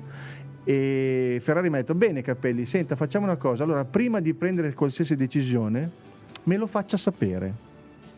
Io rimango basito, dico: va bene commendatore, ok, se mi dice questa cosa io tengo fede. Passano dei mesi, perché la premiazione si faceva a settembre, una cosa di questo genere, passano i mesi invernali, e io con Cesare Gariboldi, che era il mio manager di allora, gli avevo raccontato ovviamente questo passaggio, e Cesare mi dice: noi avevamo fatto tutto un programma che dovevamo andare in America, poi avevamo smontato, obbligando mio padre, tanto mia mamma non sente la radio, quindi obbligando mio padre ad ipotecare la casa per la seconda volta. Hai capito cos'era? Beh, però vedeva lungo il papà. Abbiamo ipotecato la casa per la seconda volta per trovare i soldi per fare il Formula 3000. E il Cesarino mi disse, Gariboldi mi dice: telefona a Ferrari. E dico: ma dai Cesare, cosa vuoi che ne sappia la Ferrari? Ma non si ricorderà neanche del fatto che mi ha detto quella cosa in quel frangente. No, tu devi chiamarlo. E puoi immaginare io prendere il telefono che mi scappava dalle mani, certo, perché erano già sudate, faccio il numero della segreteria di Enzo Ferrari, risponde la segretaria, gli faccio: guardi, buongiorno, sono Ivan Capelli. Ah sì, mi dica. Dico: vorrei parlare con... Sì, un attimo glielo passo. Quindi diretto a Ferrari, che neanche dice buongiorno, dice buongiorno, e poi dice: bene Capelli, allora cosa ha deciso di fare? Cioè si ricordava già automaticamente, senza avergli detto niente, mi disse appunto: cosa ha pensato di fare? Faccio: guardi commendatore, io avrei deciso di rimanere in Europa con tante difficoltà che non sto qua a raccontarle, però facciamo la Formula 3000. Bene, è la decisione giusta, perché in Europa si decide il futuro dei piloti della Formula 1, e se lei vuole arrivare in Formula 1 questo è il tragitto che deve fare. La ringrazio per avermi chiamato, la terrò in considerazione. Arrivederci. Quindi è stato un consiglio quasi paterno, no? Però dal punto di vista, diciamo, tu speravi che potesse essere invece propedeutico alla tua guida, magari una terza guida Ferrari, tester, non era quello il periodo. C'è stato poi chi in realtà aveva rubato un pezzettino di cuore a Enzo Ferrari, che era Michele Alboreto, che ci ha vissuto 5 anni in quella squadra, con alterne fortune, peraltro quasi vincendo un campionato del mondo, veramente pochissimo, buttato al fumo proprio perché si spaccavano i motori, le turbine, e quindi fumo vero. Però Michele è stato colui che ha probabilmente l'ultimo che ha dato come dicevo prima, ha rubato un pezzettino di cuore a Enzo Ferrari. Senti, ma una cosa che mi chiedo ancora oggi è il mito Ferrari, perché poi è un mito la Ferrari ovunque, esiste ancora oggi tra i piloti di Formula 1? Cioè, guidare la Ferrari è ancora, sono arrivato al massimo? Sì, è il sogno di tutti arrivare sulla rossa, perché io l'ho vissuto nel 92, l'ho vissuto poi costantemente negli anni successivi, negli ultimi 17 anni seguendo il mondiale per la Rai, con i commenti televisivi, e girando il mondo uno si accorge che ci sono i 20 piloti della Formula 1, ma ci sono i 2 piloti della Ferrari, e lì c'è questa differenza che sembrerebbe minima, in realtà è enorme. Cioè, a me è capitato di andare in giro per il mondo da pilota Ferrari ed essere riconosciuto anche in posti impensabili, ma soprattutto poi vedere anche in questi ultimi anni, specialmente poi con l'era Schumacher, diciamo, con quello che ha fatto Michael e lo stesso Vettel adesso con quello che sta cercando di ricreare, il fatto che i tifosi all'estero, quando gli si chiede ma i piloti di Formula 1, specialmente in America, quando siamo in America, dove l'America è sempre stata un po' distante, no? Perché ha sempre tante alternative,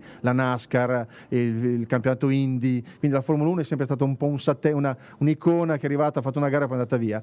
Nei tifosi americani, che magari appunto non erano così preparati, quando gli chiedevi ma i piloti di Formula 1, e loro ti dicevano i 2 piloti Ferrari, e forse un terzo pilota che poteva essere magari quello della McLaren piuttosto che quello della Williams, ma poi dopo il resto rimanevano lì. È la potenza del brand già di per sé stesso, quindi pensa che...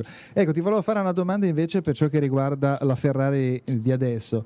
L'anno scorso la squadra era calibrata, come hai detto tu, su Alonso, e quindi Raikkonen era un po' così, però questa squadra qua è stata smembrata, ha cambiato il capo del sportivo, cambiata la testa, il management, e da un anno all'altro tutto si rivoluziona con una Ferrari così performante, perché sta facendo ottimi risultati.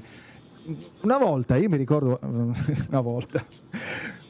tempo addietro, quando c'è il periodo storico, quello che è un po' legato a te, ti ricordi che continuavano a cambiare gli ingegneri, non si riusciva mai a equagliare quel periodo di quella Ferrari, di quegli anni lì, prima dell'avvento di Schumacher, ci impiegavano anni prima di riuscire a creare la vettura vera e propria. Adesso da un anno all'altro sei così performante, è l'elettronica che fa la differenza? No, è che bisogna trovarsi sempre al posto giusto nel momento giusto, è la storia di tutti. Cioè il C, fattore C dici? Il fattore anche? C, che vuol dire competenza, credibilità. Sì, esatto, non lo sapevo. L'altro giorno ho visto Valeria Marina, aveva una competenza che era una cosa fantastica. Curve interessanti. Detto questo, la Ferrari ha avuto modo di godere di un cambiamento radicale, di anche diciamo così, affrontare questa stagione dove sicuramente la parte più importante è stato il ridurre la differenza nei confronti della Mercedes sensibilmente, però questo vuol dire anche che l'anno scorso si era partiti con una power unit veramente povera dal punto di vista di cavalli finali, quindi è stato fatto un grandissimo salto avanti, e poi tutto sommato, magari non lo consideriamo ma è da prendere in esame, l'anno scorso c'era sempre una McLaren motorizzata Mercedes che era davanti, o comunque che era lì che se battagliava, e quest'anno è in ultima fila.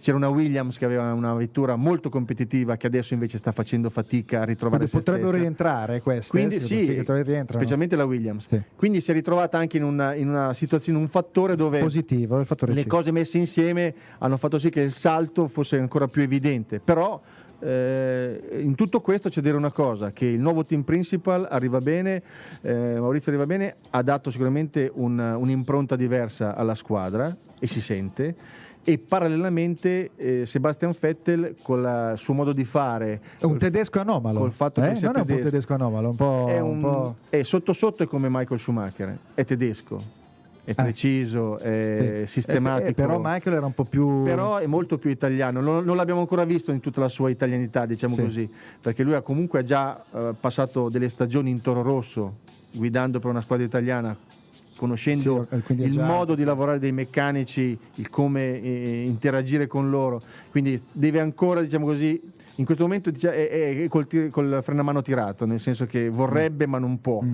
Nel momento in cui andrà a vincere di più, e glielo auguro ovviamente perché è un grande campione, lo vedremo in tutto, diciamo così, nella sua pienezza, grandezza totale. Ok.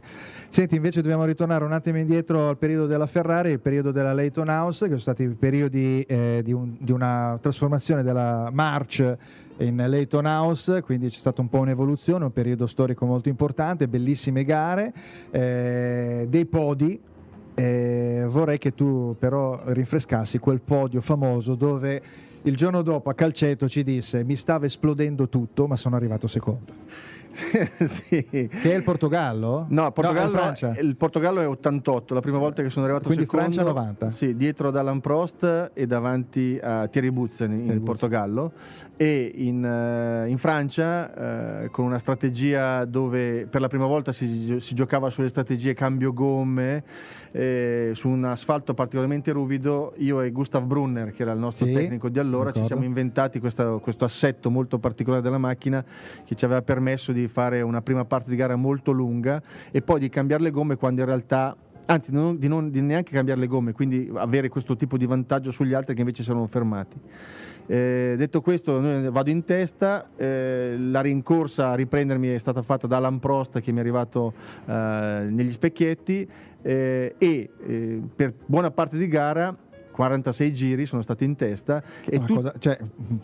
primo in un gran premio per 46 giri, e c'è questo conteggio alla rovescia, si sta avvicinando. A un certo punto vedo il mio compagno di squadra Gugelmin col motore in fumo perché si era rotto il motore, quindi puoi immaginare, io ho cominciato a sentire rumori di qualsiasi genere. Andiamo bene. Ogni frenata, ogni cambiata c'era una valvola che si partiva, in realtà rimaneva tutto. Però cosa succede? Che negli ultimi 15-20 giri Alain Prost, che era veramente vicino a me, tutte le volte che tentava il sorpasso in fondo al tetto dei box, io praticamente gli chiudevo la porta in faccia perché sterzavo, e lui tutte le volte tirava indietro questo muso perché aveva paura del contatto. Mamma mia, che roba incredibile, se pensi. Poi di là c'era Prost. Certo, c'era Prost con la Ferrari. Al penultimo giro arrivo sul lungo rettilineo del Mistral, penultimo, che arriva al curvone che c'era appunto al Mistral, e lì si accende la spia dell'olio. Accesa la spia dell'olio, io a quel punto devo alzare il piede perché sennò si rompe il motore, cioè cerco di preservarlo. Prost, che era dietro, mi sorpassa, facciamo la doppia curva di Le Bossé, riniziamo un ultimo giro dove il mio motore incomincia a saltare letteralmente perché andava sì e no. Poche parole, Prost vince, io arrivo secondo, con Ayrton Senna con la McLaren praticamente a 1,5 secondi. Quindi io manco la mia unica vittoria in Formula 1 e Prost vince il 100° Gran Premio per la Ferrari, nella storia della Ferrari. Questo quando si dice al posto giusto nel momento giusto. Poi festeggiamenti, tutto, perché voglio dire questo? Perché poi alla fine tutti vengono da me e mi dicono: cavolo, sei arrivato secondo, peccato, poi vince, però cavolo, Prost tutte le volte che lui metteva dentro il muso tu chiudevi la porta, sei stato bravissimo, sei proprio uno che proprio ci ha messo il cuore, ci ha messo. E gli ho guardate che io ho perso lo specchietto di destra, non sapevo dove era Prost. Il mio specchietto, non il guscio esterno ma il vetro, era proprio saltato via, quindi io Prost non vedevo dove era così, era proprio una questione di visibilità, c'era la nebbia, c'era una cosa, insomma tu non vedevi Prost. Io lo vedevo a sinistra, ma quando lui voleva partire a destra non sapevo dove fosse, quindi io sterzavo, se c'è, se non c'è, e Prost come ha guidato Capelli, che è stata una grandissima gara quella, incredibile. E mi ricordo degli amici comuni, mi sembra Flavio o altri, che avevano fatto una specie di collage, avevano spostato la foto della premiazione, questo bellissimo podio, lui era secondo, avevano spostato l'omino, lui, la silhouette al primo posto e gli avevano dato, diciamo, quindi la vittoria, perché è la vittoria morale, oltre al fatto che arrivando, diciamo, alla premiazione il furgoncino che raccoglieva le persone, no, i piloti lungo il tragitto, e tu avevi a fianco Prost e dicevo: ma potevi farmi vincere una gara, giusto? No? Sì, poi peraltro siamo andati avanti a discutere perché quella è la prima gara 1990 dove io, Prost e Nigel Mansell siamo stati chiusi in uno stanzino perché dovevamo fare il test antidoping. Che banalmente esisteva, certo. Si porta a banalmente riempire una bottiglietta. Quindi, detto questo, siamo stati lì ad aspettare proprio perché Mansell beveva, ma non riusciva a fare quello che doveva fare in quel momento. Per cui, vabbè, io e Prost poi dopo siamo andati via, ma Mansell è rimasto lì per parecchio tempo, perché già all'epoca si faceva appunto il test. Siamo stati i primi a fare questo test antidoping. Ecco, senti, questa è la musica veloce, perché è un piccolo contributo musicale, scusa Gabriele, legata a questo episodio. Sentiamo un attimo, visto che ti piace il genere. Arriva? Non arriva? Non c'è. Non c'è la musica. Ah, eccola qua. Sì. Questi sono i Queen, no? Visto che è un genere che ti piace, ma la canzone è ben precisa è Don't Stop Me Now, non fermarmi ora, mannaggia. Peccato che non la conosceva il motore. Non la conosceva il motore.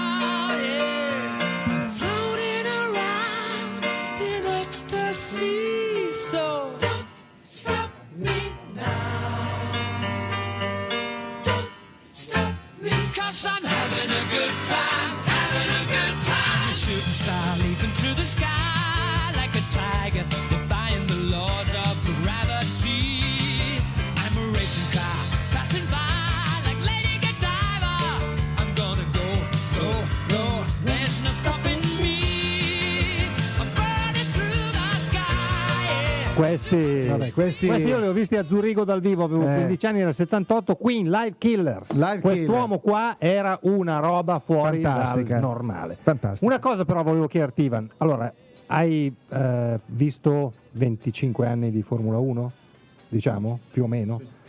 Se tu dovessi fare un'ipotetica, non ti dico classifica che non è carina, ma quali sono i 3-4 che secondo te erano veramente oltre, cioè come Freddie Mercury era oltre? Chi è che erano i 3-4 piloti secondo te, secondo la tua opinione, oltre gli altri? Ma di quelli che ho potuto vedere io e condividere con loro appunto questa esperienza, sicuramente Ayrton soprattutto, perché Ayrton aveva fin dai go-kart una fisicità nel portare il mezzo, cioè proprio lo vedevi dall'esterno che lui era diverso nella sua posa plastica, in quello che faceva, in come portava al limite il go-kart stesso. Poi è riuscito in macchina a fare ancora una volta di più la differenza. Ricordiamoci che in 85, 86, 87 c'erano i motori turbo ma senza limite, e quindi entravano in pista con cavalli che erano da gestire, e lui in qualifica con la Renault ne aveva fatte non so quante di pole, facendo lui la differenza. Dopodiché, per un verso diverso, per la capacità invece di analisi, di ripetere la prestazione, metto sullo stesso piano Prost e Lauda, perché erano coloro che hanno, diciamo così, trovato questo modo di interpretare la Formula 1 sistematico nelle prove, nel riuscire a mettere un mezzo che potesse essere dal primo giro all'ultimo sempre costante. Quindi li metti a pari merito? Diciamo? Loro due sì. E poi metti Schumacher dopo? E poi metto Michael per la capacità di introdurre un nuovo aspetto che forse negli anni precedenti non era così evidente, ma che lui invece ha fatto emergere in maniera preponderante, cioè la parte manageriale del pilota, che va all'interno dell'abitacolo ma che vuole avere tutto sotto controllo, cosa che facevano anche Ayrton, anche Niki Lauda piuttosto, ma non così scientifico. Ma Schumacher era proprio bravo, era scientifico, cioè lui non c'era una sfumatura della squadra, dall'addetto stampa al massaggiatore che era sotto il suo controllo. Sì. Io questo di Michael l'ho percepito e lo misuravo nelle nostre partite di calcio di beneficenza, sì. Perché quando magari si entrava nello spogliatoio, lui vedeva un po' la gente, guardava, vedeva un ragazzo nuovo che magari arrivava da una formula minore, che veniva chiamato per appunto condividere con noi un momento comunque dopo ne parliamo, di goliardia, e lui mi guardava, faceva segno, vieni qua. Io andavo da Michael e dicevo: qual è il problema, Michael? Mi diceva: chi è quello lì? Dico: ma guarda, credo che sia un pilota di GP2. Cosa ha fatto? Dico: ma ti ripeto, GP2, forse ha fatto la GP. Risultati? Dico: subito. Ma non li so, nel senso, cioè, non è che sto a guardare, no, devi dirmi i risultati, cosa ha fatto, da dove arriva, cioè voleva sapere tutto. Allora dovevo andare da chi. Lavoro era? Sì, certo. Star dietro, no, era un lavoro vero. Poi riportavo tutto a Michael, e poi l'ultima domanda giustamente era: ma come gioca? Dico: Michael, non lo so. Cioè, sì, perché dopo alla fine interessava quello. Anch'io perché lo vedo per la prima volta, cioè andiamo in campo, poi vediamo come gioca, no? Andavamo in campo, lui intanto ci aveva parlato, ovviamente sapendo tutte le informazioni, e diceva: guarda che ho visto giocare, ti ho visto correre, certo. Lui ovviamente sì, poi lo vedeva giocare, veniva da me: oh, questo non sa giocare, lascialo in panchina, non mette. Mi dai l'assist per quell'unica volta che ho visto la nazionale all'Arena, la vostra nazionale. C'era il primo tempo, c'era Biaggi che giocava, e Biaggi non è che sia un grande campione di calcio e però era lì, insomma, no? Quindi lui è iniziato il secondo tempo, c'era Biaggi, Michael si è avvicinato alla panchina e ha detto, con il segno di sostituzione, ha detto: piaci e ha detto, cioè, capito com'era la cosa? Quindi insomma era un dio in terra, un idolo veramente tra le persone. Ma perché lui voleva vincere, cioè quando abbiamo fatto la prima partita con i cantanti, tantissimi anni fa, stiamo parlando quando c'era lui, stiamo parlando del 92-93, lui è entrato nello spogliatoio, mi chiama come sempre e mi dice: come giochiamo? Dico: guarda Michael, so che Ramazzotti punta assieme a Barbarossa, sono forti, allora tu stai su Barbarossa, chi è che sta su Ramazzotti? Dico: aveva detto come giochiamo, come giochiamo, la domanda alla te. C'è Tarquini, Gabriele che gioca bene, allora lui su Ramazzotti, poi vi scambiate, ma in mezzo che dico: Michael, guarda che è una partita di beneficenza, non importa, noi dobbiamo vincere, siamo qua, dobbiamo fare la nostra figura, quindi giochiamo così. Sì, poi lui lo dicevi un po' prima, che insomma praticamente c'era una situazione di riguardo nei suoi confronti, quindi lui era un po' meccanico nei movimenti, no? Cioè un po' questo sedere che si muoveva un po' meccanicamente, no? Quindi diciamo a livello calcistico non era una figura fluida, però aveva corsa, aveva sicuramente anche resistenza, sì, qualche giocata, resistenza fisica, la voglia di partecipare a queste partite, non dimentichiamocelo, perché con tantissimi impegni lui delle volte veniva in elicottero da casa sua, dalla Germania, per partecipare a queste partite, e tornava in serata, quindi faceva anche delle cose al limite, diciamo, di quello che poteva essere la vita normale di uno sportivo. Dico una cosa: quando lui si ruppe la gamba a Silverstone, era tornato poi a correre in Malesia, dove lasciò vincere Irvine, perché Irvine era in lotta per il mondiale. Ma già in quel periodo, appena tornato, lui venne a giocare con la gamba fasciata, cioè mettendosi il suo secondo sport, mettendosi veramente a rischio, ma perché aveva voglia di farlo, cioè aveva voglia di partecipare con noi e comunque di regalare un sorriso a tutti quelli che venivano a vedere. Poi uno degli sponsor è tedesco, no? Il sponsor della nazionale, almeno mi ricordo anni fa quando ho partecipato anch'io nella vostra iniziativa, e quindi richiamava sempre, lui c'era un conto essere, diciamo, appassionato di calcio, però effettivamente prendere l'elicottero, tutto lo staff veniva giù per fare la partita, poi la partita, un conto l'Arena, un conto Monte Carlo che c'era col Principe, no? Però c'erano altri, il Brianteo. Magari anche un po' più. Avete giocato anche al Brianteo. Però ha fatto tantissime partite con vecchie glorie, Bubka mi ricordo, cioè tantissimi personaggi. Io ho visto due atleti che mi hanno stupito negli spogliatoi, perché ovviamente condividevamo anche quel momento intimo. E uno l'hai citato, Bubka.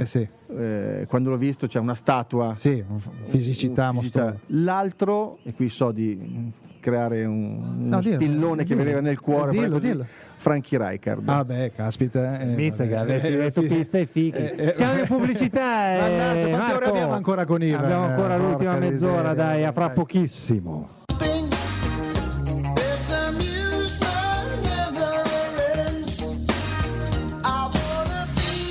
Parliamo un po' di calcio adesso, Siamo Peter Gabriel, quindi quel periodo. Faceva parte dei Genesis. Se tu chiedi a dei ragazzetti adesso chi sono i Genesis, non lo sanno. Tu pensa che c'è gente che non sa chi sono i Genesis? Ivan, questo tanto per dire che dice stiamo invecchiando, stiamo invecchiando, ragazzi, è così. Vabbè, però, è la storia della musica, i Genesis. Piace.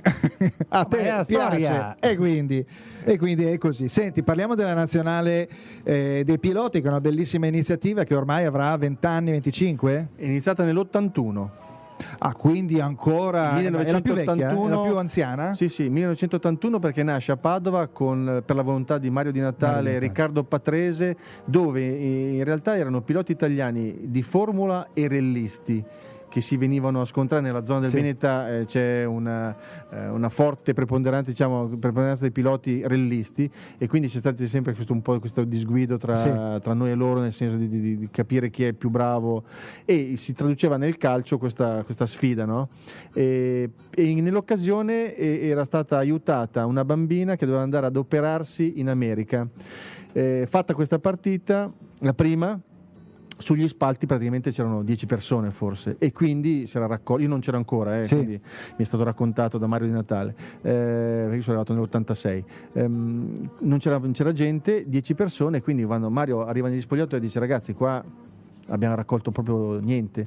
Allora, per far capire lo spirito che ci stava dietro, tutti coloro che erano all'interno dello spogliatoio si sono autotassati e hanno tirato fuori i soldi per aiutare questa bambina ad andare ad operarsi in America. E se non vado errato, 2 anni fa o 3 anni fa è ritornata, ormai adulta, ormai con una storia, una famiglia, è tornata a condividere con noi una cena al ristorante di Mario Di Natale a Padova, dove ci siamo ritrovati tutti quanti e ha rivisto alcune persone come Patrese, come quindi i vecchi del Re. Una bambina di 34, 35, 36 anni, una cosa del genere, no? Incredibile, no? Quindi scusa? No, ma intanto che, perché lui ha detto tra i piloti di Formula 1, quello dei rally, eccetera. Quanta differenza c'è tra queste due forme di guidare? Perché sono due cose diverse, penso. Sì, ultimamente Kubica, che non è riuscito a continuare la sua passione sportiva nella Formula 1, si è dovuto adeguare a guidare nei rally. Lui non rientra più in Formula 1? No, perché purtroppo ha un limite fisico col braccio destro che non gli dà modo di guidare una Formula 1 come dovrebbe essere guidata. Però nei rally sì, perché c'ha più spazio all'interno della macchina, riesce a muoversi, deve fare più un lavoro di spalla piuttosto che di braccio, e quindi ha il modo di poter correrci, e quindi ha fatto vedere che anche un pilota di Formula 1 si può adattare, diciamo così, al rally, anche se in realtà la sua vera passione fin da quando correva era proprio il rally, perché quando parlavi con lui anche nel paddock tante volte iniziava a parlare di Formula 1 e si finiva a parlare delle sospensioni, degli ammortizzatori, dei freni che aveva comprato per la sua macchina che aveva da preparare quando correva in Formula 1 con la BMW o con la Renault. Ed è più facile forse delle volte vedere un pilota di rally che va in formula e tutto sommato oggi si riesce ad esprimere. L'inverso è più difficile, però c'è sempre stata questa lotta tra noi e i polverosi. Sono i polverosi. Senti, i polverosi insomma un po', lasciate un po' così. Sono due situazioni abbastanza differenti, abbastanza distanti, però il piacere. Poi si uniscono al rally di Monza. Dico una cosa di più: Sebastian Loeb, che ha vinto tutto quello che c'era da vincere nel rally, è venuto nel WTCC, ha partecipato a Le Mans, vince in categorie, nella Porsche GT, ha vinto anche in queste categorie, quindi anche lui è un talento che si riesce ad esprimere anche nella velocità. Poi lo vediamo anche, Valentino, che ha sempre avuto, ci sono anche proprio dei tagli di persone ben precise già. Nelle moto è più facile arrivare al rally, anche perché loro in quello che viene definito il ranch di Valentino che hanno lì a Tavuglia, hanno uno spazio che Valentino ha dove per divertirsi hanno dentro le macchine, girano, fanno, disfano, quindi poi quando arrivano a far partecipare al rally di Monza, non dico che sono già allenati, però non è una cosa casuale, che si avvicina, è una cosa nota come guidare una macchina, invece andare su una moto per noi è quasi impossibile. Senti, ma una cosa, no? Io ti dicevo prima della trasmissione, ho provato a guidare in un simulatore di Formula 1, però una cosa vera, cioè nel senso era una fiera, insomma, dove c'erano dei clienti che avevano questo simulatore che arrivava direttamente da un'azienda, da una scuderia, insomma. E ti dico la verità, io mi sono seduto, andavo, a parte il fatto che andavo forte anche, ma sono uscito dopo 2 o 3 giri, avevo la nausea. Cioè, è una cosa normale. Sì, è una cosa normale. Io per esempio sul simulatore non riesco a fare più di un giro.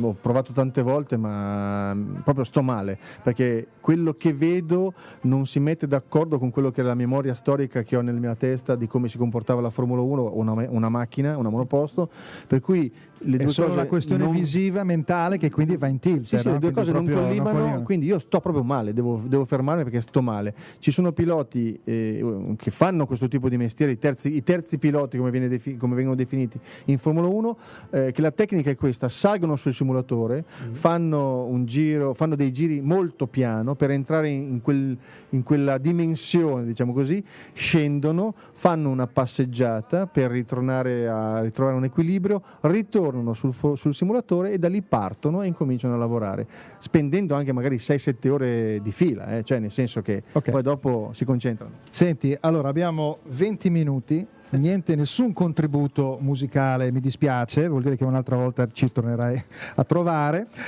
e abbiamo un po' di domande velocissime, no? Proprio una cosa quasi una botta risposta. Allora ti faccio, te le anticipo oppure ma molto veloci, no? Sono in cabina, sono pronto. Ti dico Tarquini, 1, 2, 3. Tarquini, Caffi, Larini, Nannini, Ghinzani, Patrese, Alboreto, De Cesaris, Pierluigi Martini, Modena, Pirro, Barilla, Bertaggia, Morbidelli. Questa era la pattuglia del tuo periodo storico, più o meno. Come mai Stefano adesso... Modena? Modena l'abbiamo detto, sì. Sì, Stefano Modena. No, perché sai, sennò dopo si incavano. Alex Caffi. Quindi, però questa era la pattuglia. Barbazza. Fabrizio, certo.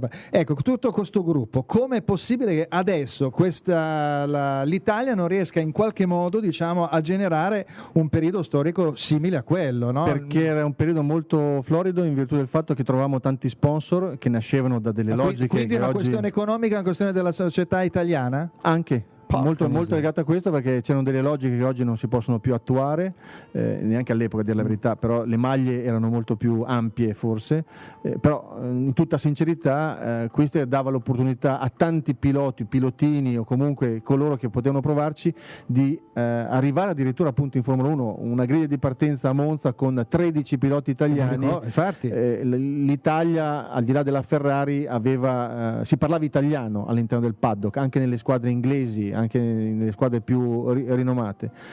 Poi dopo purtroppo può essere solo una questione di con quello che è accaduto, sì, anche perché oggi se vuoi fare un percorso vero e portare un pilota dai go-kart alla Formula 1 devi avere almeno nel cassetto 10 milioni di euro pronti per fare tutto il percorso, e quando arrivi in Formula 1 non sei sicuro di esserci, ma devi trovarne altre 20, perché ci sono piloti paganti oggi, i nomi li sappiamo, Maldonado, Nasr, Ericsson. Il Nakajima di una volta.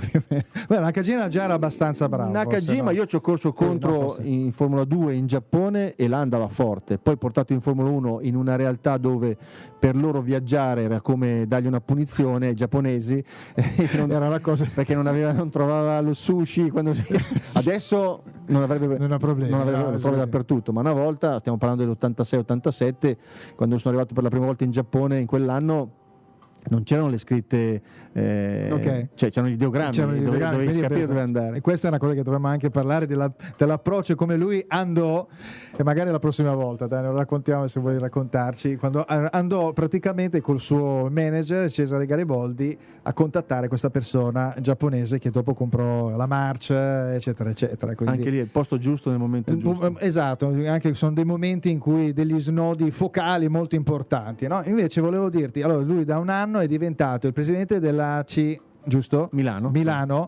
E quindi Milano quindi intende la grande provincia, quindi intende anche Monza e Brianza, ma questo per dirti perché c'è il discorso con il tuo dirimpettaio tale Bernie Eccleston. Sì, perché AC Milano tramite la società SIAS, che è proprietà dell'ente di AC Milano e dell'immobiliare per il 30%, che è sempre però detenuta da AC Milano, controlliamo l'autodromo di Monza. E quindi abbiamo questa incombenza grande quanto l'Himalaya sulla testa, dove bisognerà arrivare a rinnovare il contratto dal 2017 in poi, perché 2015 e 2016 sono già stati e sono contrattualizzati da quello che è stato il precedente accordo.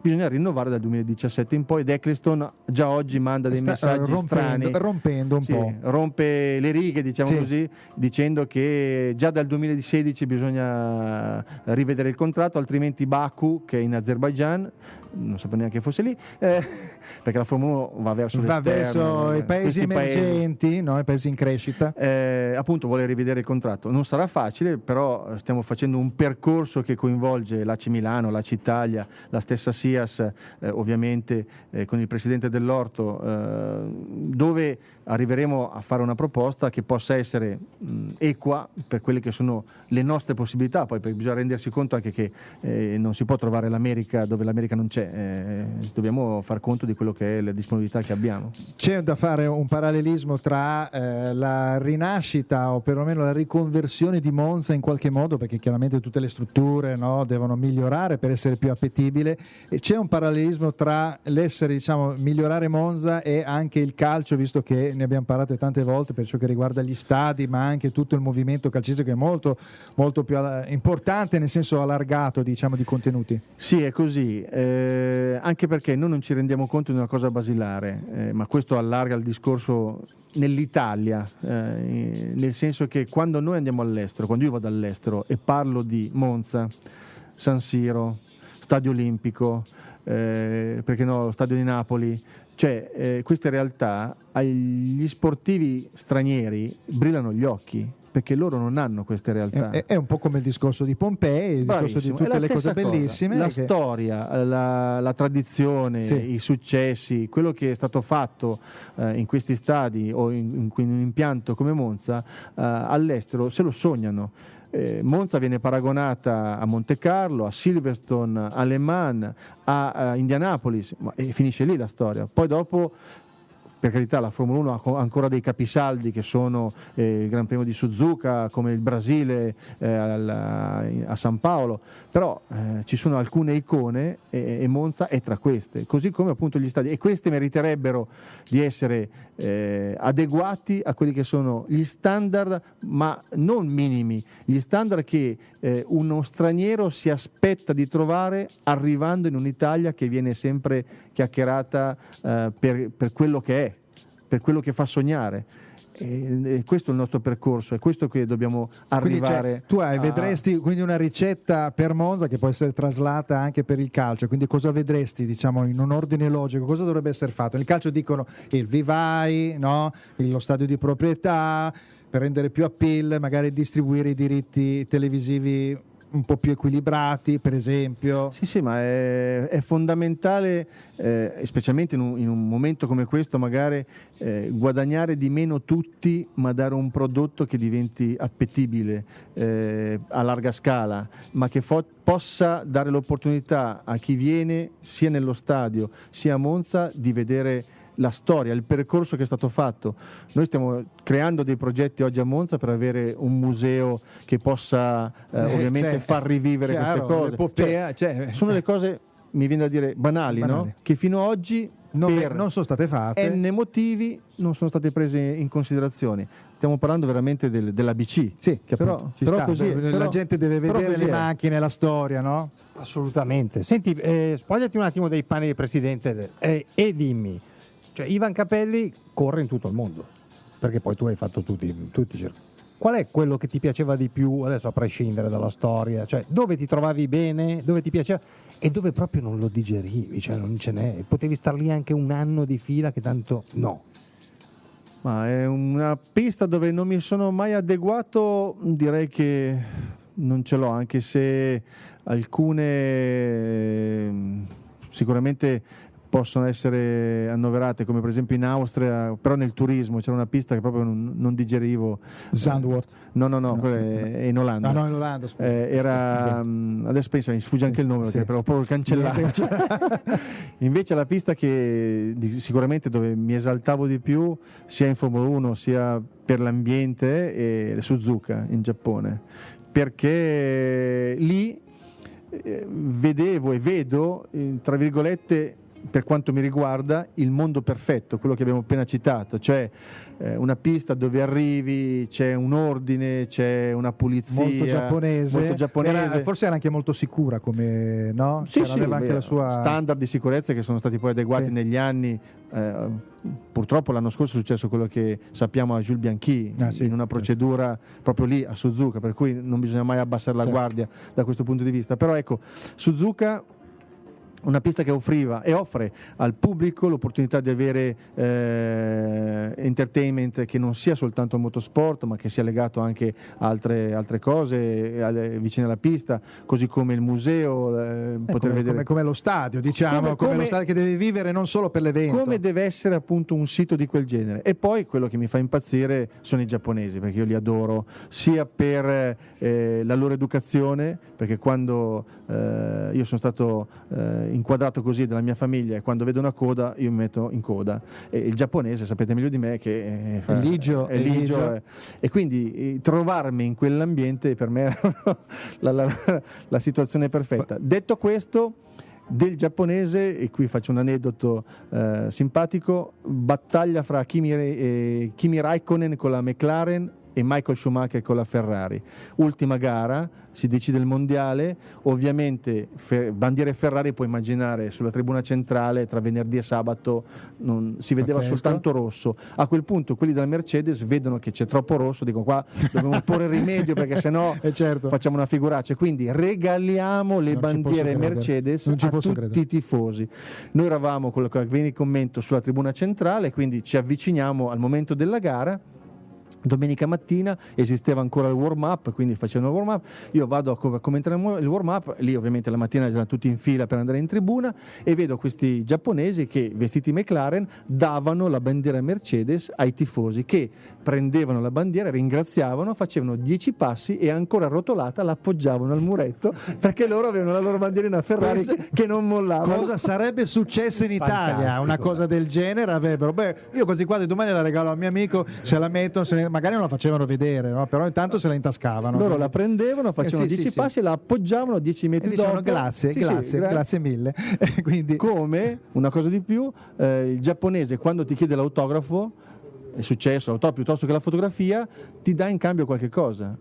Ma anche un oggetto banale, un portachiavi. Sì, perché io ti ho portato via qualche cosa, ti ho preso un pezzo, però ti do qualche cosa. Che meraviglia.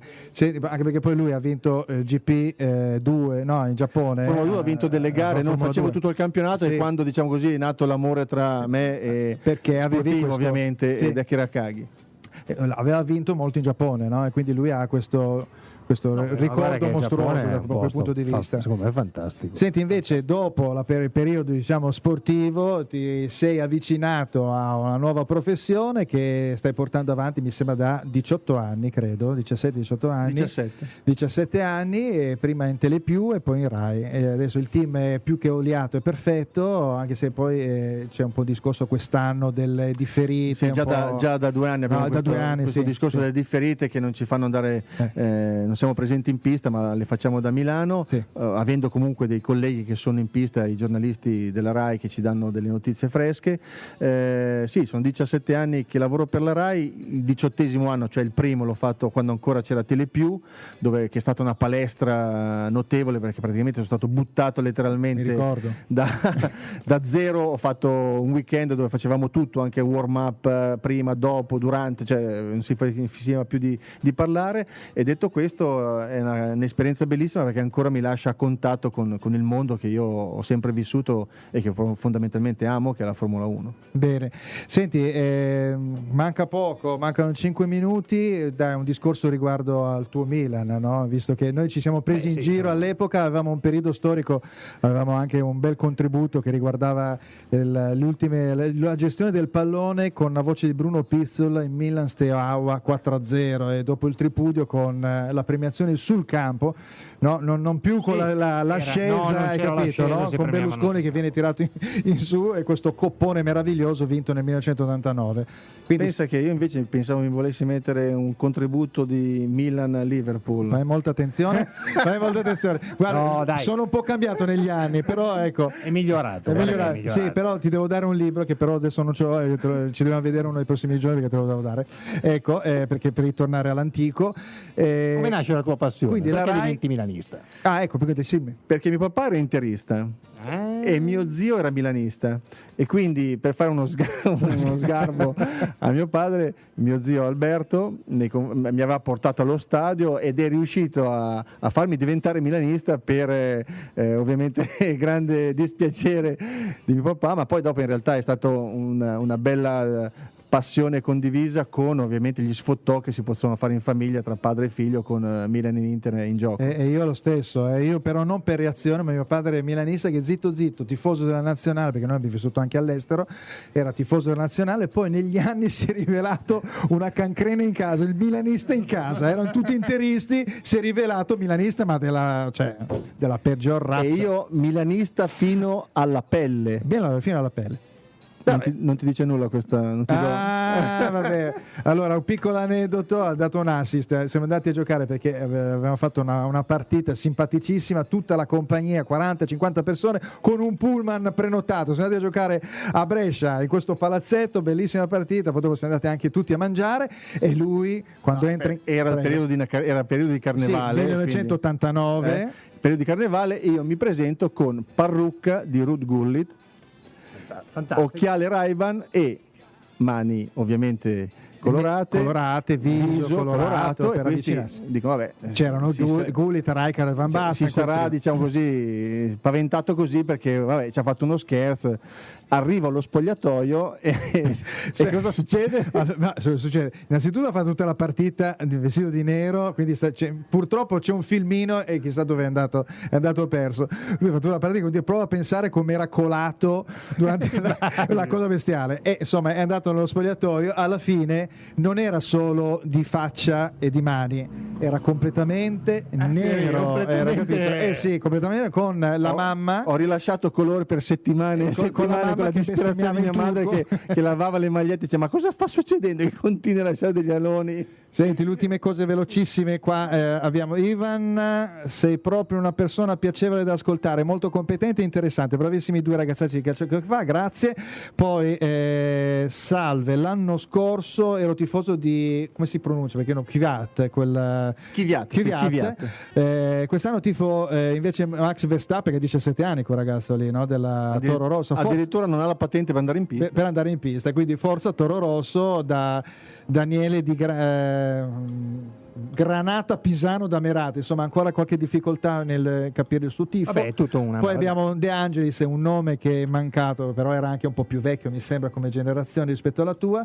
Vi prego di chiedere ad Ivan a che punto sono le trattative per la Formula 1 dell'automobile di Monza. Abbiamo detto, perché fa concorrenza al Mugello, invece mi hai detto che non può fare concorrenza con il Mugello perché non c'è la struttura logistica. Di fatto il Mugello ha una struttura logistica appunto che funziona benissimo per le moto, per la Formula 1 1 a oggi è limitata, quindi immagino che, e poi soprattutto già il motomondiale è un impegno importante per il Mugello. Senti, che futuro prevedi per la città di Milano a livello calcistico? Inter e Milan, al momento più basso, ieri abbiamo visto il derby è veramente dimesso, poi uno può recriminare, non può recriminare, comunque livello basso.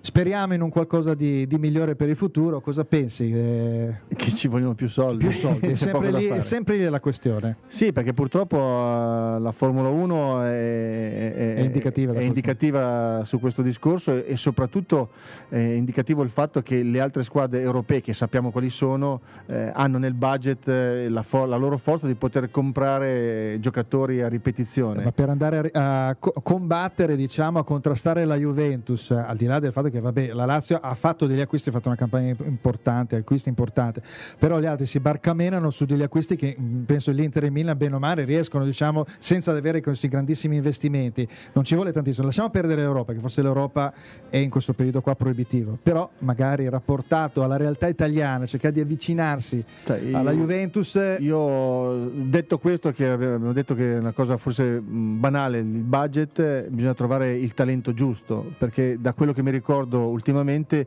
tutte le partite della Juventus sono state sbloccate dal talento, da Tevez, cioè dal campione che fa la differenza. Infatti l'altro giorno ho visto la partita del Barcellona, il Barcellona ha talenti, c'ha giocatori, c'è niente da fare.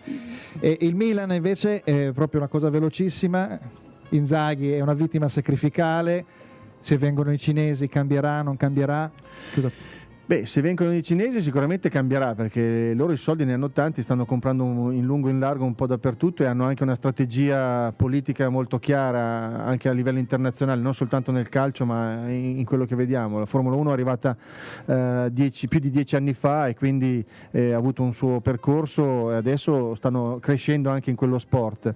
Per quanto riguarda Inzaghi, quello che posso recriminare è che, anche lì magari una cosa banale, però è così, delle volte un po' troppo difensivo, cioè poco proiettato. Troppo difensivo? In alcune partite io ho visto poco proiettato, secondo me, a cercare. Pensavo più invece legato alla ripartenza con degli uomini veloci da Menez, Cerci o anche Ondà, che quindi cercavano ieri per esempio non abbiamo avuto un punto centrale davanti che potesse essere, diciamo così, l'uomo di smistamento, quello che dava modo agli altri di centrocampo. No, anche davanti come centravanti. Avresti visto destro più dal primo minuto, in teoria, come dando un'impronta diversa all'attacco.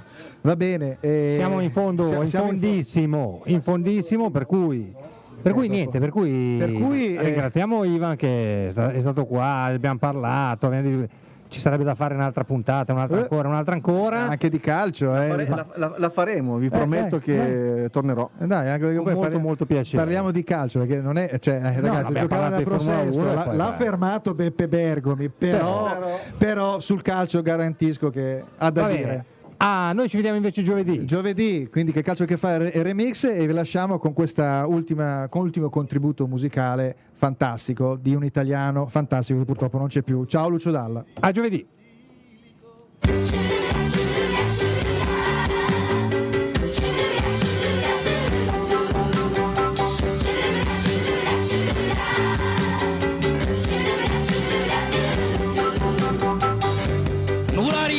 Basso di statura, nuvolari e al di sotto del normale. Nuvolari è a 50 kg d'ossa, Nuvolari ha un corpo eccezionale. Nuvolari ha le mani come artigli, Nuvolari ha un talismano contro i mali. Il suo sguardo è di un falco per i figli, i suoi muscoli sono muscoli eccezionali.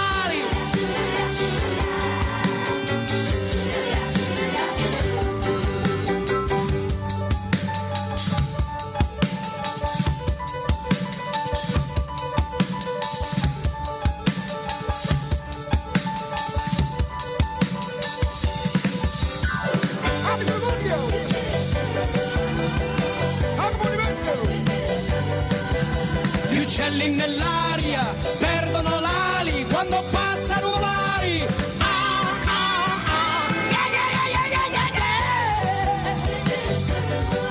Quando corre Nuvolari mette paura perché il motore è feroce mentre taglia a ruggendo la pianura.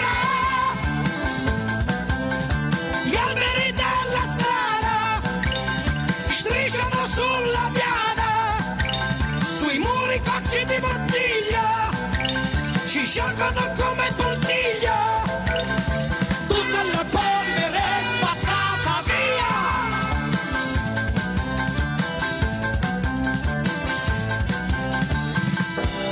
Quando corre nuvolari, quando passa nuvolari, la gente arriva in mucchio e si stende sui prati. Quando corre nuvolari, quando passa nuvolari, la gente aspetta il suo arrivo per ore e ore, e finalmente quando sente il rumore salta in piedi e lo saluta con la mano, gli grida parole d'amore e lo guarda scomparire come guarda un soldato a cavallo nel cielo di aprile. Radio Milanite, colori diversi, stessa passione.